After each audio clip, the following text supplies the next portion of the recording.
Hola, buenas tardes a todos. Desde España les habla Juan Felipe Pons en este evento sobre Integrated Project Delivery organizado por el Consejo General de la Arquitectura Técnica de España. Y bueno, buenas tardes en España y buenos días a toda la gente que nos escucha desde el lado de América. Es conocido por todos los problemas crónicos que arrastra la industria de la construcción, la falta de confianza entre los diferentes actores, contratista, promotor, propietario, diseñadores, subcontratistas, proveedores, y estos problemas crónicos que tienen que ver también con las entregas en plazos, la calidad, los sobrecostes, etcétera. En España ya hay un conocimiento y en la calle ya se empieza a oír sobre técnicas Lean en la construcción, pero sí que es cierto que si queremos ir un paso más allá en la gestión integrada Lean de proyectos, es decir, implantar esto desde etapas más tempranas, involucrando a todos los agentes, pues ahí tenemos todavía pocas experiencias, no solo en España, sino a nivel internacional. Y la mayor parte de las preguntas que nos hacen en los eventos en los que participamos tienen que ver con cómo se implanta esto, ¿no?, en la realidad y las dificultades y retos que tienen las empresas constructoras, promotoras a la hora de implantar estos sistemas a un nivel más alto que es el IPD. Y en este debate pues tenemos a tres panelistas invitados extraordinarios de España, dos de ellos y otro de Argentina, que desde diferentes perspectivas, como promotores, como consultores, como project managers, nos van a contar y explicar sus experiencias, y en la última parte de este debate van a responder a todas las dudas que vayáis escribiendo a través del chat, y que el coordinador del Consejo de la Arquitectura Técnica va a estar recogiendo todas esas preguntas que vayáis a ir lanzando. Así que el debate va a durar en torno a 1 hora y la última media hora pues vamos a responder a todas esas preguntas. Pues arrancamos ya este debate. La primera pregunta o el primer tema va a ir encaminado en torno a... Bueno, en primer lugar quiero que cada uno de los invitados se presente y al mismo tiempo pues que cuente un poquito cómo fue, que cuente a qué se dedica, a la empresa en la que está trabajando y cómo fueron sus primeras, digamos, intervenciones en esto del IPD y por qué. Entonces, damos paso en primer lugar a Pedro Júdez. Preséntate, Pedro, dinos quién eres, dinos en qué sitios has trabajado, el concepto del tuyo como profesión, pero también el del IPD. Y sí que también quiero que tú, aparte de contarnos un poquito tu trayectoria y cómo llegaste a IPD, que también hagas una breve definición de IPD con tus palabras, para aquella gente del público que no conozca. Te doy la palabra. Gracias, Juan Felipe. Y buenas tardes a todos y bienvenidos. Bueno, yo soy ingeniero industrial de formación. He trabajado los últimos 35 años en el sector de la construcción. Y en este sector he llevado los 3 sombreros que generalmente son posibles de llevar. O sea, he trabajado como ingeniero en consultoría de instalaciones o en diseño de instalaciones. He trabajado en empresa constructora, pero fundamentalmente he trabajado como representante de la propiedad en proyectos. Y yo llegué a, bueno, llegué a más que al IPD, o que es lo que ahora estamos hablando, empecé a ver que esto no funcionaba y empecé a tener una gran frustración, pues más o menos hace unos 15 años. Y entonces fue cuando decidí que a partir de ahí había que dar un cambio. Tenía alguna experiencia de proyectos no propiamente colaborativos, pero sí empecé con los llamados Open Book. Digamos que el proyecto colaborativo, a mi entender, es cuando el constructor colabora con el arquitecto. cuando entidades independientes como constructor y arquitecto colaboran entre sí. Por supuesto, también entonces colaboran con la propiedad. Para mí esta es la esencia de un proyecto colaborativo. Y un proyecto en el cual el constructor sea llamado después de un proceso de licitación para construir un proyecto en el que no ha participado en el diseño, pues eso no es colaborativo. Por más que diga, no, no, yo voy a hacer lo posible. O al menos no es el tipo de colaboración lean o el tipo de colaboración, digamos, favorable, ¿no? Entonces yo llegué a esto por frustración.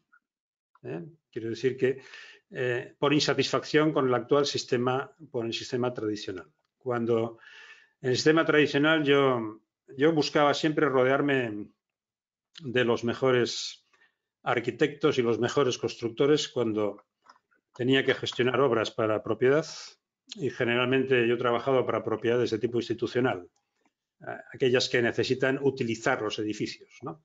Aquellos que no ven el edificio como una inversión, sino como un gasto necesario e ineludible, porque tienen que ampliar actividad o por lo que sea, ¿no? Y veía que en todos los proyectos que iban cambiando arquitectos, que iban cambiando constructores, el resultado era lo que podríamos llamar estocástico, era azaroso. O sea, a veces bien y a veces mal. ¿Y cómo es posible? La mejor gente que yo encuentro haciendo las cosas lo mejor que sabe, ¿cómo es posible que el resultado sea tan mediocre? ¿Cómo es posible que nunca terminemos las obras a tiempo, que nunca terminemos las obras dentro del presupuesto?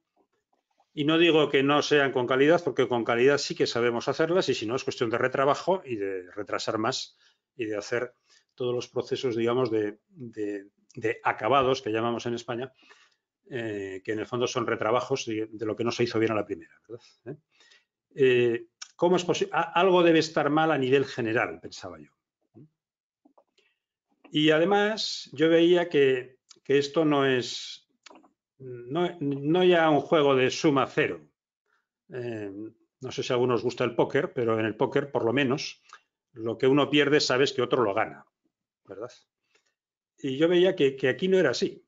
Es decir, que a la propiedad del edificio le cuesta más, pero ni a los constructores ni a los arquitectos les luce el pelo. Es decir, dice, hombre, si por lo menos alguien se hiciera rico a mi costa, todavía. Pero es que no es así. Es decir, al arquitecto, como se le ha ido los honorarios, siempre son bajos para lo que tenía que, para lo que ha costado el proyecto, porque se ha alargado, pues no le salen las cuentas. Y el constructor, pues siempre se está quejando. Entonces, ¿dónde ha ido a parar el dinero? ¿Dónde está el gran desperdicio, ¿no? Entonces, ahí es donde inicié un proceso de investigación. Fue entonces cuando entré en la Universidad Politécnica de Cataluña. Ahora estoy en el departamento de construcción como profesor asociado, y las asignaturas que doy, digo, bueno, por lo menos a la gente joven habrá que enseñar, más que enseñarles, porque son ellos los que aprenden, pero bueno, por lo menos mostrarles que hay otros caminos posibles, ¿no? Y que hay otra forma de hacer las cosas y que les va a tocar a ellos, ¿no? Porque nosotros nos encontramos con grandes problemas para romper el paradigma dominante, ¿no? Que es el paradigma dominante, que es tan dominante que hay que ponerle nombre para salir, digamos, del paradigma tradicional. Sabemos que el paradigma dominante es el diseño, licitación, construcción, ¿verdad? Design, bid, build, y de eso es de lo que tenemos que salir. Ya no sé si saldrá a lo largo del debate, yo creo que ya me he pasado de mi tiempo. ¿Nos puedes decir, pero en un minuto, por favor, y luego nos lo explicas en la segunda tanda de preguntas, pero en un minuto, ¿en qué proyectos has participado? Y en España, ¿nos puedes decir en España en estos momentos tu sensación, cuántos proyectos pueden haber en marcha o han habido, al menos lo que haya publicado? Está claro que no tenemos cifras oficiales, pero dinos tú esa percepción rápida. A ver, yo he participado en proyectos de tipo colaborativo en España, en Israel y en algunos otros sitios de Europa he asesorado. Ahora mismo hay muy poco proyecto colaborativo en marcha en España. Se han hecho unos cuantos. Yo tengo noticia de 5 que se han realizado o que se están queriendo realizar. Hay expectativa de hacer más. Pero los que se han hecho, en el fondo, muchas veces no han sido colaborativos desde el principio, porque han entrado, a veces fruto de la insatisfacción, ¿no? Cuando ya el diseño estaba terminado.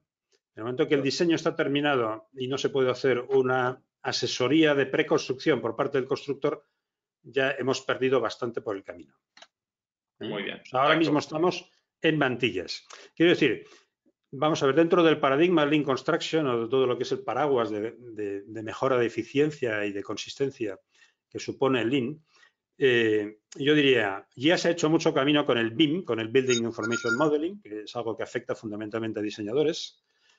Se está haciendo un buen camino con algo que afecta fundamentalmente a constructores, que es el Last Planner System. Si encima lo unimos a la programación por áreas y al takt time de ritmo, pues todavía mejor. Y hay grandes éxitos ya en esta cuestión. Pero estamos absolutamente en mantillas en lo colaborativo, en la contratación colaborativa. Y es aquí donde, a mi entender, es la causa principal por la cual a veces estas otras implantaciones no llegan a buen término. Muy bien, perfecto. Pues uno de esos 5 proyectos colaborativos o pocos que se están haciendo ahora en España, pues el propietario, el promotor de todo esto, lo tenemos aquí con nosotros, Javier Bermejo. Buenas tardes, bienvenido. ¿Puedes contarnos un poco tu historia? Cuéntanos esto que nos estabas contando hace un momento, cómo llegaste aquí, cómo te decantaste por este proyecto. No, bueno, explícalo tú con tus palabras. Bueno, muchas gracias, Juan Felipe. Y antes de empezar, también quería dar las gracias al Consejo por la organización de esta mesa de debate, en el que es un placer compartir experiencias y más con gente del elenco en el que estamos aquí. Nosotros, yo soy director general de Profine Iberia. Profine Iberia es la propietaria en España, se conoce como la marca Comerlin. Somos fabricantes de sistemas para carpinterías de ventanas. Entonces, claro, ¿qué pinta un fabricante de ventanas en una mesa como esta? O está hablando de IPD y de proyectos de Lean Construction. Es verdad que estamos en un proceso de edificación en la que nosotros somos la propiedad, somos promotores y lo estamos haciendo bajo este paradigma, ¿no? Bajo este paraguas. A lo largo de mi carrera dentro de la empresa he pasado por muchos puestos, diferentes responsabilidades, y yo siempre he tenido una pequeña espinita clavada, sobre todo por una que pasé justo en los años desde el 2003, 2004 hasta el 2008 prácticamente, en el que era responsable de la gestión de proyectos de gran volumen. Y esta es una de las cosas que me hizo aprender muchísimo del sector de construcción, porque nosotros de alguna manera, somos parte de la cadena de valor del sector de la arquitectura y de la edificación, pero como un agente proveedor en este caso. Nuestros productos terminan instalados en las obras que se hacen en España y por las que pasa pues un arquitecto, hay una constructora, hay un promotor, etcétera, etcétera. Y entonces, en esa temporada, en ese periodo en concreto, gestionando proyectos de gran volumen, pues muchas veces sentí una palabra que ya la ha mencionado antes Pedro y que era la frustración. Yo sentí frustración cuando estaba participando en esos procesos en los que nosotros ofertábamos nuestros sistemas de carpintería, en las que teníamos un proyecto que estaba hecho por un arquitecto en el que se exigían una serie de requisitos a las carpinterías, en las que a veces incluso ofertábamos mejoras y a veces mejoras técnicas y a veces mejoras incluso que podían ser hasta económicas, y me daba cuenta que los criterios de decisión de contratación de las obras distaban mucho del interés del propio proyecto. Esto entendí rápidamente cómo los proyectos de arquitectura, cuando salen del estudio y empieza la ejecución, pues en la ejecución, a partir de ese momento, empiezan a suceder cosas en el proyecto de obra, no en el proceso de la obra, y esos proyectos de edificación terminan pareciéndose, una vez que la obra ha terminado, terminan pareciéndose muchas veces en cuanto a la forma, la volumetría, incluso la estética, se terminan pareciendo a lo que era el proyecto de arquitectura, pero no siempre es el proyecto de arquitectura. Y eso yo lo he contrastado cuando a los arquitectos les pregunto que en qué se parecen sus proyectos, una vez que ellos han presentado su propuesta, en qué se parecen con respecto a la obra y el edificio cuando ha terminado. Y prácticamente todos me contestan que hombre, que sí que se parecen, pero que no es el proyecto que ellos querían. Cuando tú preguntas al promotor y le preguntas que si el edificio ha cumplido sus expectativas, pues te encuentras con que, bueno, si era una promoción inmobiliaria para construir unas viviendas y para venderlas, y todo ha salido bien y las ha podido vender y ha terminado su fase en eso, cuando se ha hecho la venta, pues más o menos a lo mejor puede funcionar. Pero sobre todo es muy curioso cuando el promotor es el propio, es una obra para explotarla o es una obra que sigue el promotor vinculado a ese edificio, pues se parecía también a lo que quería, pero tampoco cumplía sus expectativas. Entonces, ahí es uno donde va viendo cómo en ese proceso, cuando ha participado de él y ha hecho propuestas que claramente van en la orientación de que el edificio sea mejor o que el edificio al menos se parezca a lo que se había establecido y se ve que no se puede porque suceden cosas en la obra y no entro en los detalles, yo creo que todos sabemos muchas veces lo que están sucediendo en las obras, pues dices, esto algo tiene que suceder. En ese... Y, a ver, vosotros en un momento dado os planteáis aplicar IPD, ¿no? ¿Eso Sí. cómo sucede? Cuenta la historia esa de... Entonces, aquello pasa esa etapa, se construían 700.000 viviendas en España y a partir de un momento pues ya aquello viene abajo, ¿no? Y durante el tiempo de parada y de sequía del sector inmobiliario en España, años 2008, años 2009, años 2010,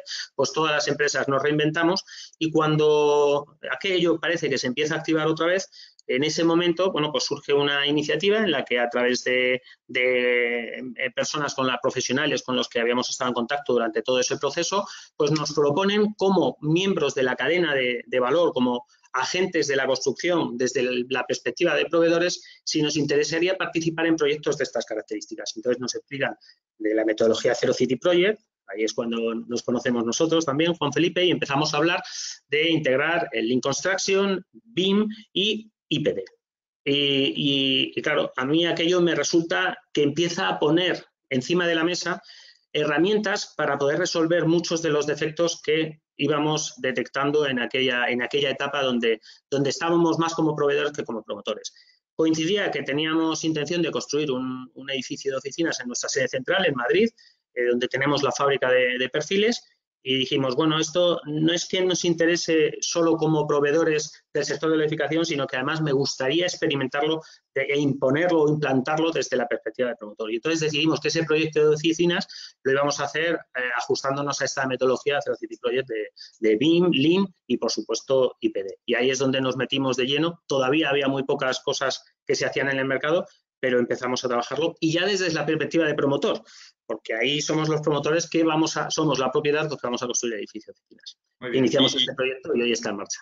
Y este edificio está en marcha, y actualmente está ya casi terminándose, ¿no? Sí, el edificio ya está, ya se inició la obra, ya está en pleno proceso de edificación y está previsto, bueno, ahora estamos en proceso de pausa por la situación que nos encontramos, pero estaba previsto acabarlo en el mes de julio, seguramente que se retrasará los 2 meses que la obra va a verse afectada por la crisis actual, serán los 2 meses que se retrasan. Si no es en julio, pues esperamos que sea a finales de septiembre cuando podamos inaugurar. Y el proceso que ha sido bastante largo de contratación, porque yo recuerdo que nosotros los primeros contactos para este edificio los tuvimos hace como unos 3 años o una cosa así. Sí. La gente tiene que tener claro que cuando entra en un IPD se tiene que hacer todo con mucho más, en etapas más tempranas, ¿no? Pues todo esto nos lo cuentas ahora en la siguiente ronda.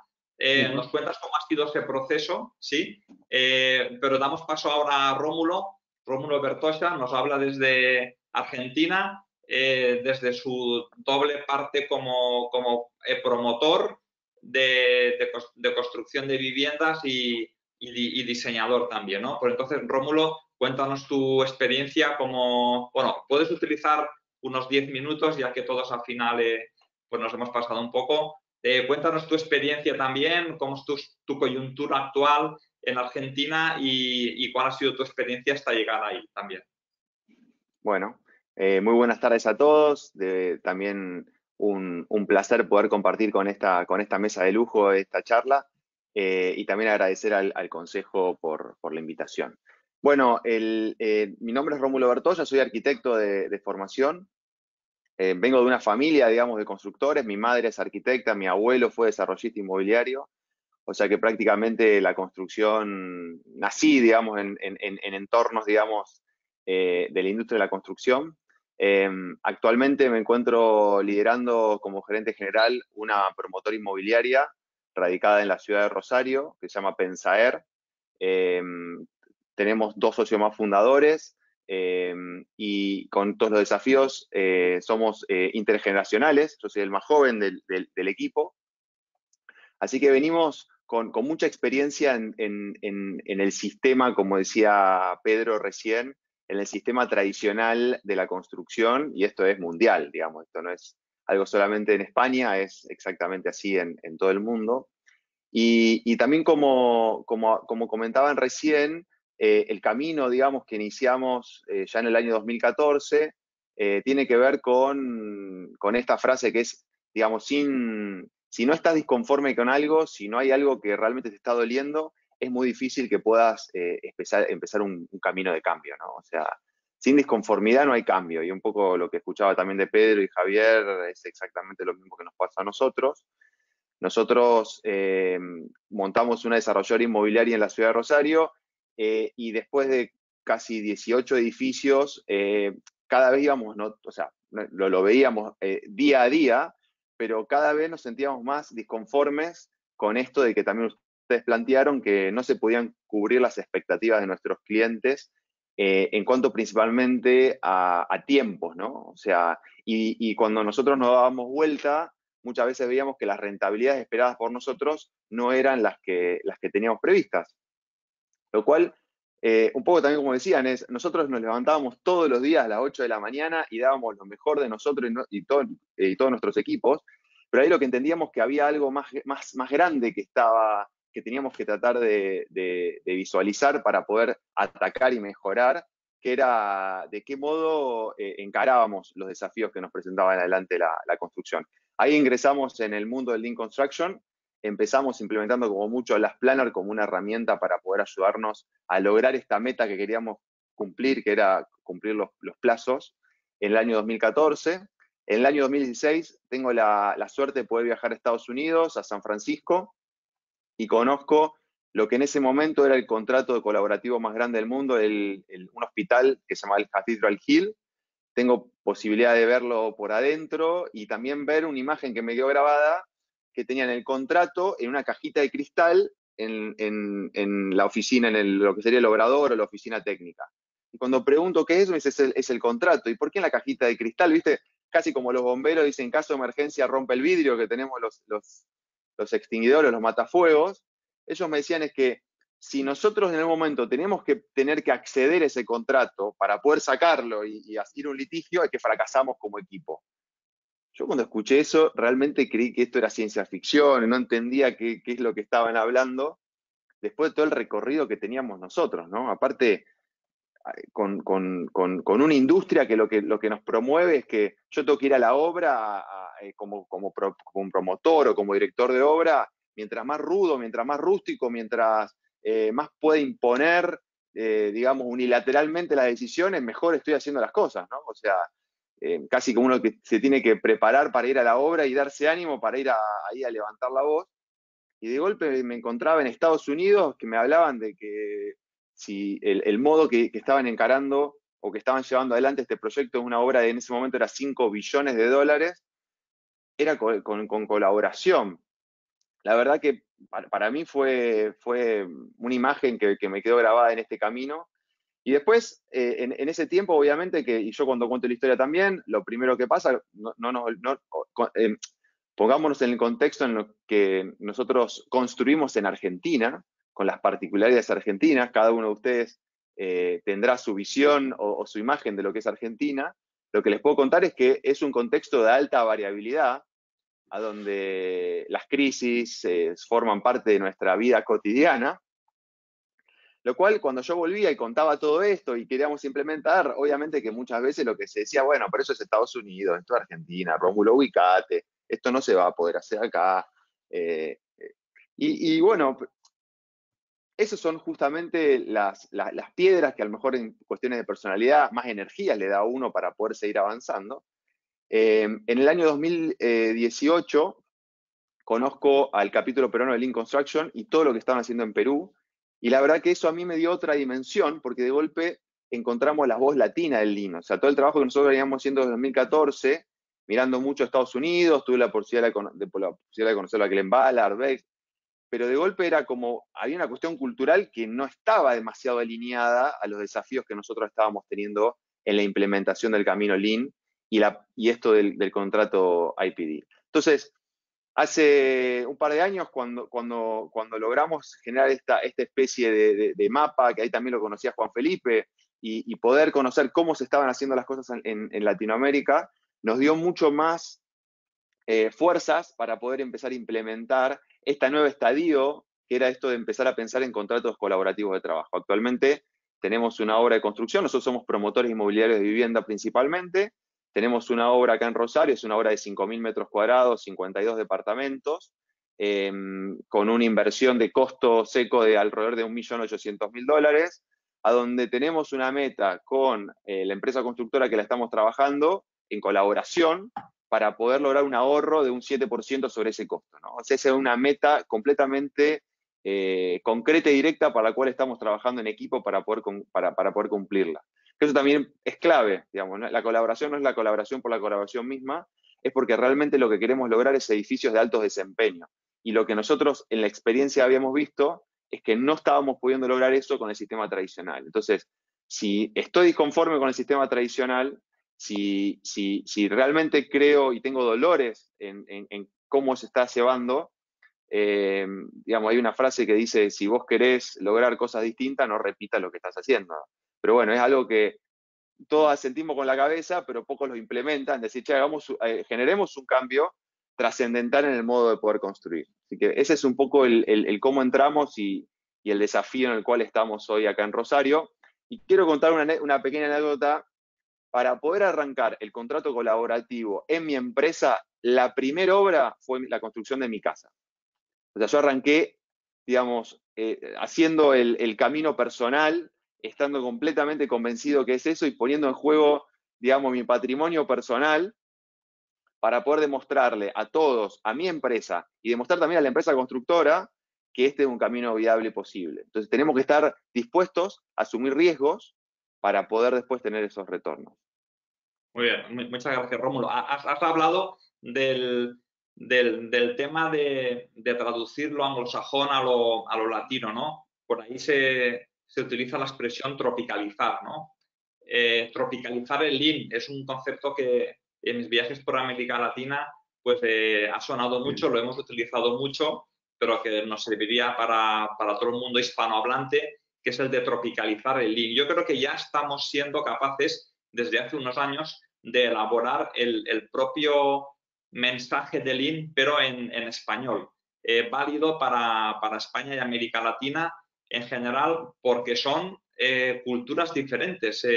La forma de hablar es diferente, la forma de pensar es diferente, la forma de comunicaros es diferente. Entonces, desde pequeño hablamos idiomas diferentes y nos expresamos de manera diferente. Por tanto, un tema tan cultural como Lean o lo hacemos culturalmente nuestro, con terminología nuestra, o realmente cuesta, ¿no? Sí, que quería destacar eso, ya que lo has mencionado. Pues muy bien, pasamos a la siguiente ronda. Tenemos como 15 minutos entre los tres para la siguiente pregunta, que quedan dos más. Quedan dos preguntas, haremos dos rondas de 5 minutos cada uno, así serán más o menos 15 y 15. Y esta pregunta, hacemos el mismo orden, empezará Pedro Júdez. Pedro, ¿por qué está fracasando el sistema tradicional de contratación? ¿Y por qué, aun sabiendo todo esto, porque a ninguno de los que nos oye les suena raro, todo esto lo están padeciendo la inmensa mayoría? Entonces, ¿por qué las empresas siguen utilizando un sistema que saben, a unas sabiendas, que es ineficiente? Y también, ¿a qué retos se enfrentan los gerentes de personal, los propios consultores a la hora de implantar este método? Entonces, repito, ¿por qué fracasan y por qué seguimos utilizando este sistema de contratación en construcción? ¿Y a qué retos se enfrentan los gerentes y el personal y consultores a la hora de implantar IPD? Sí, a ver, un cambio de sistema de contratación o de sistema de recompensa a los actores no puede venir de la constructora, no puede venir del diseñador de arquitectura ni de ingeniería. Tiene que venir del promotor. Es decir, es el promotor el que pone sobre la mesa el contrato y el que dicta las reglas del juego. Y yo diría que también es muy difícil hacer un cambio de mentalidad o de marco de referencia. Es decir, si tu marco de referencia es el diseño, licitación, construcción, y piensas que cuando no funciona es porque hay algún factor malvado o gente malvada, digamos, que lo está socavando, pues entonces vuelves a intentarlo y vuelves a intentarlo otra vez, ¿verdad? Dice, bueno, la próxima vez, para que no vuelva a pasar esto, pondré en el contrato esta otra cláusula, ¿no?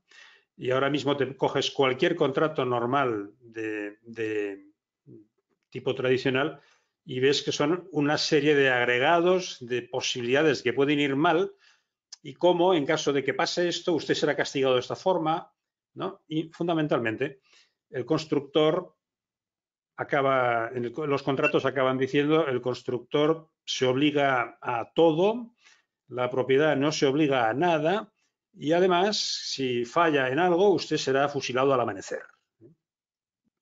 Entonces, los propios equipos jurídicos, ¿no? Bueno, ya parten de que la base va a ser así y ojo, porque te pueden engañar. Nuestro sistema ha generado, por ejemplo, hemos introducido la figura que no es latina, sino americana, del project manager, ¿verdad? Y con todo el respeto para los que os ganéis la vida como project managers, pero no deja de ser un decir, bueno, ya que el sistema no funciona y el constructor me puede engañar, voy a poner un project manager que lo controle, ¿no? O voy a poner un project manager que organice al constructor y al arquitecto porque nunca se acaban de organizar bien, ¿no? Bueno, digamos que cuando tienes un paradigma dominante, lo primero que haces cuando los resultados no son adecuados, y aquí podríamos ir al famoso libro de Kuhn sobre los paradigmas, ¿no? Y lo que es un paradigma científico, y es que, dices, cuando empieza a no funcionar, empiezan a buscarse casos excepcionales o se ponen pegotes, ¿no? Y se van poniendo diversos pegotes, ¿no? Y otro pegote, por ejemplo, es vamos a hacer proyecto y obra, vamos a enseñar costes, vamos a hacer open books, ¿no? Yo recuerdo, claro, conozco muchos ingenieros de caminos y ingenieros civiles que han trabajado toda la vida en constructoras y constructoras de las de siempre, ¿verdad? Y uno de ellos me explicaba, no, yo solo he hecho open book y solo he enseñado los costes de la obra al cliente cuando quiero abandonar la obra, ¿eh? Porque cuando no me salen los números, yo le digo, mira, como no me salen los números, aquí los tienes, aquí te quedas, ¿no? Acábate la obra tú porque yo con el precio que te dije no te la voy a hacer. Entonces, este es el paradigma dominante. Entonces, cuesta mucho irse de un paradigma dominante. O sea, cuesta mucho porque un cliente, un promotor normal, hay que decir también que hay mucho cliente, mucho promotor que no es profesional. Cuando te encuentras con un promotor profesional, la cosa es diferente. Pero no, profesional significa que conoce el sector por dentro, ¿no? Conoce el sector, ¿no? Pero muchos promotores, bueno, pues tienen fundamentalmente una educación financiera, ¿no? No conocen. Para ellos este tipo de promotor quiere tratar el proyecto como una compraventa. Es decir, oye, yo necesito un edificio, o he decidido invertir de esta forma, compro y ya está. Entonces, si pudiera hacer así y a los, no sé, al mes o a los 2 meses tener mi edificio, ya estaba. Y eso sería una buena compraventa. Entonces, yo recomiendo el paradigma tradicional diseño, licitación, construcción para compraventa. Es lo que hacemos cuando yo decido si compro un coche o compro otro, compro un ordenador o compro otro, o compro cualquier tipo de bien terminado. Pero en la construcción no estamos en ese escenario. Estamos en un escenario, como decíais antes, ¿no? Proyectos a 3, 5 años de proceso de maduración. Desde que el promotor tiene la idea de que necesita un edificio hasta que le dan las llaves, ¿no? Cuando no son más, ¿no? Entonces, bueno, esto no lo puedo tratar como una compraventa, porque aquí necesitaré muchísimos inputs de parte de mucha gente para ver cómo hacemos la película. En el fondo, cuando uno acaba de ver una película, ve los créditos allá y dice, bueno, la cantidad de cientos y miles de personas que han participado, Y en una construcción deberíamos poder también los créditos con los cientos y miles de personas que han participado, que han colaborado, que han aportado sus ideas, no solamente su mano de obra. Bueno, todo esto ahora mismo, el diseño, licitación, construcción, es incapaz de gestionarlo. Porque no, sobre todo tiene el gran defecto de que quien tiene que hacer la obra, el constructor, no participa del diseño. Somos la única industria del mundo que todavía el constructor no participa del diseño. Ninguna industria de producción de bienes se pega este lujo, o tiene este lujo. Es decir, ni construcción de automóviles, ni de locomotoras, ni de aviones, ni de nada, ni de fábricas de piensos.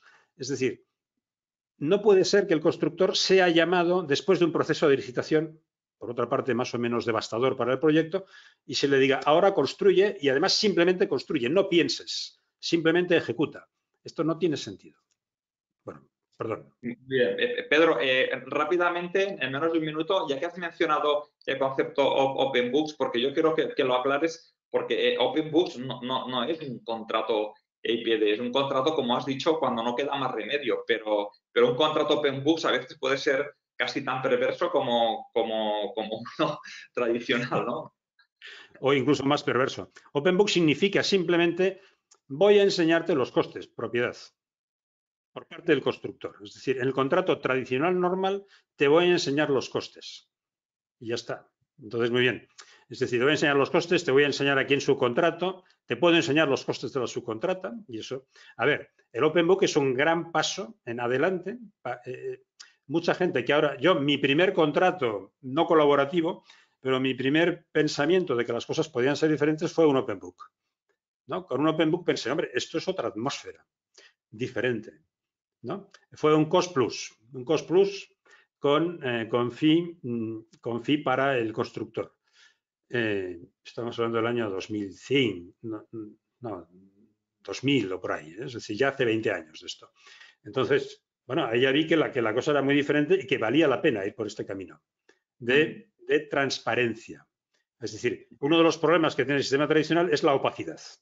Es decir, cualquier cambio, no hay forma de saber lo que va a costarte, porque no sabes tampoco lo que costaba lo primero que te dieron.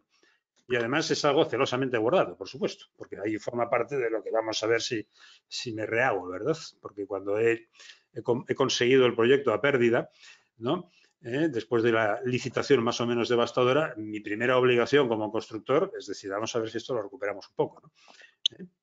Entonces, el Open Book me parece un gran paso, pero no tiene nada que ver con el IPD y con la colaboración. Es una de las, yo creo que 9 o 10 cuestiones que tienen que estar resueltas, o digamos que es necesario que existan para poder hacer colaboración, pero quedan otras más.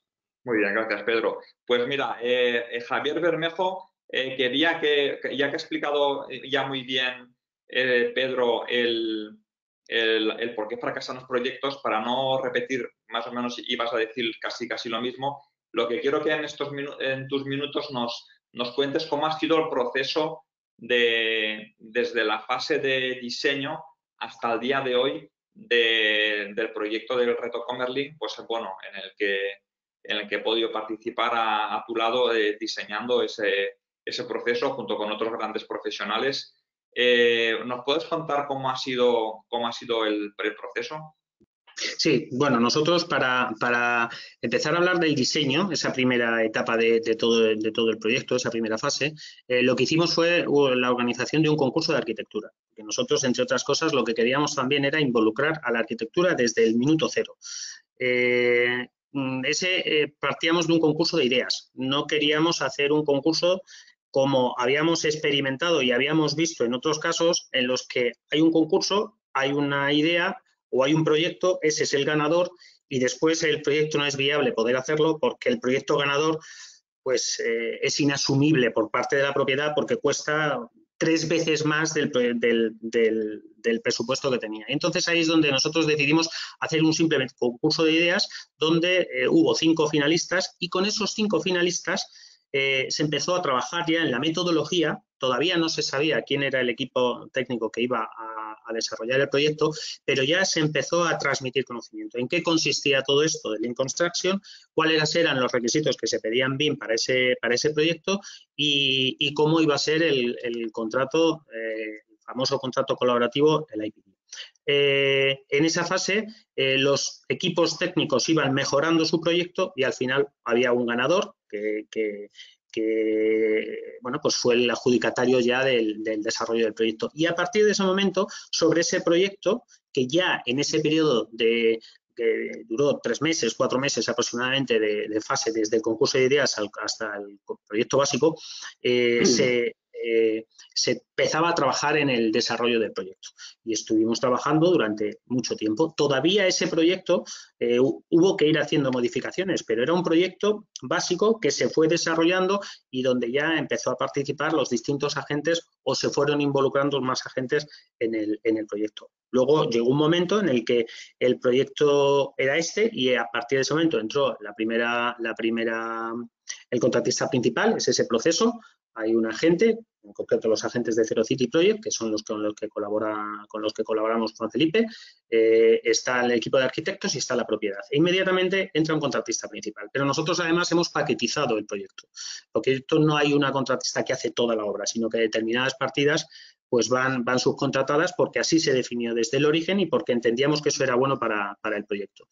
Y bueno, pues la constructora también participa en esa fase de mejora del proyecto y una vez que tenemos un proyecto ya prácticamente definido es cuando empieza el proceso de edificación. Pero la constructora ya ha participado previamente. El contrato que nosotros hemos firmado se distribuye en 2 partes. Hay una primera parte donde solamente se trabaja sobre el proyecto de ideas, pero ahí hay todavía puertas de entrada y de salida. Es decir, los agentes empiezan a participar en el proyecto, pero esto no significa que se garanticen, porque esto era una de las dudas que surgían. ¿Qué pasa si alguien firma el proyecto y luego no pone toda la carne en el asador para el desarrollo del proyecto? Bueno, pues no pasa nada. El contrato establece que en un momento determinado un agente puede salir, pero todo el agente que participa ya en el proyecto ya es remunerado. O sea, nadie trabaja gratis, que eso nos pasaba a nosotros en la fase de proveedores, nos pasa habitualmente en el sector. Cuando nosotros trabajamos en la prescripción con un proyecto, nunca nosotros tenemos garantía de que vayamos a hacer ese proyecto. Y después puede terminar pareciéndose a lo que nosotros hemos ayudado al equipo de arquitectos o no. En este caso, si hay una gente que está participando en el proyecto y ese agente participa y colabora y desarrolla y pone sus equipos de ingenieros y pone sus equipos de arquitectos a trabajar en cómo podemos conseguir el mejor producto adecuado dentro de los márgenes y los criterios que hemos establecido. Si termina ejecutando la obra, perfecto, pero si no termina ejecutando la obra, esa parte está remunerada. Y a partir de ahí hay una parte 2, cuando ya empieza la ejecución de la obra, en la que el contrato sí que ya establece el modo de trabajar y donde ya lo firman todos los agentes que ya sí o sí van a participar en el proyecto. Y ya comienza el desarrollo de la obra ajustándose a lo que establece ese contrato. Entonces, lo dividimos en 2 partes, la parte de diseño y la parte de ejecución. La parte de diseño la firman todos los agentes que ya van a participar activamente en el desarrollo del proyecto y la parte 2 que la firman aquellos que ya van a ejecutar la obra. En este caso, yo creo que salvo 1 o 2 casos, todos los que estaban en la primera parte siguen después en el proyecto de ejecución, pero hay algunas cosas que han sido susceptibles de cambio, que se han decidido en consenso todo el equipo para poder hacerlo. Yo creo que una de las cosas por las que cuesta mucho la implantación es porque cuando hay un proyecto, en el modelo tradicional no hay un equipo. Cuando hay un proyecto hay muchos equipos y cada uno está trabajando y cada uno está haciendo lo suyo. Y a veces incluso esos equipos, que son independientes entre sí, a veces tienen intereses encontrados, porque uno tiene sus intereses particulares como empresa. En un proyecto de este tipo, en un IPD, hay un proyecto y hay un equipo que está formado por diferentes agentes, pero el equipo es uno. Sí, muy bien, porque este edificio, que es un edificio, para que la gente lo sepa, el edificio de, no sé si os he comentado, de oficinas donde vosotros vais a trasladaros ahora cuando esté terminado. Sí. Es un edificio que no tiene un presupuesto muy alto. No necesariamente un IPD tiene que ser un proyecto millonario, porque esa es una de las excusas que pone mucha gente a la hora de aplicar IPD. ¿Puedes comentar el target cost? Sí, porque ahí cuando nosotros planteamos esto, claro, aquí planteamos que es un edificio cero. Nosotros nos incluso hemos ido un poquito más allá de las exigencias del Código Técnico de la Edificación, que exige el edificio de energía casi nula, y nosotros nos hemos cargado el casi. Es decir, el edificio en sí mismo ya tiene un reto, por eso hablamos del reto Comerlin, porque ya es un reto conseguir un edificio de esas características. La pregunta que siempre me hace cualquier promotor o cualquier constructor es que todo eso está muy bien, que es muy bonito, pero todo esto ¿cuánto cuesta? Cuesta mucho más dinero. Y entonces lo que queremos hacer es aprovechar precisamente que existen herramientas hoy en las que se pueden llegar a hacer ese tipo de edificios si se hace de otra manera, como decía Rómulo, si hago las cosas como siempre las estoy haciendo, no esperaré que se hagan de forma diferente. Yo no puedo construir un edificio cero a un coste de ejecución, a un precio de ejecución material ajustado si estoy haciendo las cosas como las estoy haciendo siempre. Entonces, por eso fue por lo que planteamos hacerlo así. Entonces, el edificio es cero. Es un edificio nulo. En términos de consumo, de hecho, no puede ser cero porque técnicamente no será cero. En este caso será positivo. Va a producir más energía de la que va a consumir el edificio. Y nos lo planteamos es un edificio que planteamos en el concurso de entre 1.000, en el entorno de los 1.000 metros cuadrados. Al final ganó un proyecto que tenía 1.300 y el que se va a ejecutar tiene 1.100. Es decir, que ya veis cómo ha ido evolucionando. ¿Vale? Pero en el fase de proyectos donde hemos pasado a los 1.100. Y 1.100 metros cuadrados y el edificio de PEM está por debajo de los 1.000 euros metro cuadrado. En su momento nos lo establecimos en 850, es verdad que aquello era hace como 3 años, después el sector ha evolucionado y hoy estamos en el torno a los 950 euros metro cuadrado de PEM, que dicen que un edificio cero de oficinas con ese presupuesto, no sé, otros constructores me dicen que estoy construyendo muy barato. Bueno, pues a lo mejor es así, ojalá. Lo veremos cuando acabemos y monitoricemos todo y entonces tendremos el dato exacto. Pero ese es el objetivo. Construir se puede hacer, y ese era el reto, demostrar que todo esto es posible, que se puede construir un edificio cero, que se puede hacer de una determinada manera en la que todos los agentes sepan exactamente al menos lo que han ganado, que lo sepan, porque en las obras tradicionales no se sabe y para eso hay que hacerlo de otra manera, simplemente. Y esta es la herramienta que hemos utilizado para hacerlo. Pero claro, aquí yo te diría una cosa, si me dejas un momento, Juan Felipe, pero le pediría a Javier, seguro que el coste del edificio no será mayor, pero el cash flow es diferente. Has tenido que poner más dinero al principio y has tenido que poner mucho más tiempo. Y esto vale la pena que la gente lo tenga presente. O sea, una propiedad que se involucra de esta forma tiene que dedicar más tiempo que una que simplemente compra. Sí, yo creo que aquí se han dado 2 circunstancias. Una, que partíamos de cero, o sea, hay que reconocerlo, que nos lanzábamos a la piscina y que no teníamos muy claro si todo era y no. Y el modelo también ha ido evolucionando, es decir, se ha ido aprendiendo y estoy convencido que un segundo edificio, las experiencias que hemos obtenido nos harían mejorar mucho en ese proceso. Pero es verdad que había un concurso y que nosotros también como marca Comerlin, teníamos el interés de hacerle un guiño también al arquitecto, porque evidentemente el arquitecto para nosotros es un aliado estratégico y queríamos involucrar a la arquitectura desde el principio. Pero toda esa fase de desarrollo del proyecto, como el reto era muy importante, era difícil alcanzar. La meta no era sencilla, no habíamos puesto algo sencillo para conseguirlo, era muy complejo. Es verdad que ha producido a veces cierto desgaste en cómo voy a conseguir ese objetivo. Pero una vez que ya teníamos el proyecto y una vez que ya se ha puesto en marcha, yo los plazos de ejecución, había una cosa que me sorprendía muchísimo. Yo al segundo mes o tercer mes de evolución de la obra, sabíamos que teníamos un retraso de 4 días. Y yo decía, pero 4 días, sí, 4 días. Y había indicadores donde nos decían claramente cuál era el retraso. Luego hubo otros retrasos que bueno, pues por circunstancias que sucedieron en la obra y que todos sabemos que no todo se resuelve con esta metodología, pero sí se minimiza y sobre todo existen mecanismos para poder medirlo. Y esto creo que nos permite tomar decisiones muy pronto, mucho antes que cuando ya el problema es inasumible. Y esto nos ayuda a decir, hemos tardado mucho en todo ese proceso, pero yo creo que la ejecución está funcionando tal y como estaba prevista. Exacto. O por lo menos cumpliendo nuestras expectativas. Exacto. Era aclarar que el promotor que se lanza a esto pues tiene que tener claro que tiene que destinar unos recursos y un tiempo a toda esa parte de análisis de principio para poder lograr esos costes. Eso no es gratis, esos costes salen con esfuerzo. Esto es un esfuerzo titánico y esto también es algo que hay que aclarar. Muchas gracias, Javier. Luego seguimos, queda una ronda más.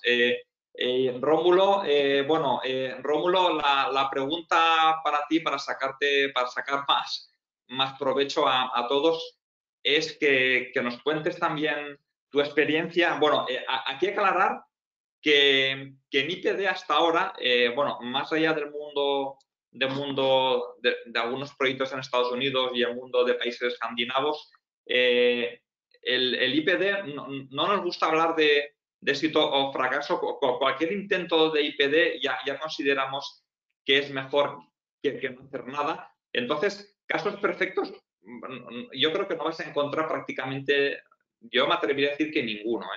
Entonces, pero aplicar algo ya es bueno. Entonces, cuéntanos, Rómulo, tu experiencia, lo que habéis conseguido aplicar hasta ahora y las dificultades que te has encontrado tú, no las dificultades en general, a nivel genérico, sino lo que has logrado implantar tú y las dificultades que te has encontrado por el camino. Y luego ya la última pregunta serán unos trucos o tips o consejos, ¿no? Pero de momento, Rómulo, cuéntanos tu experiencia. Bueno, perfecto.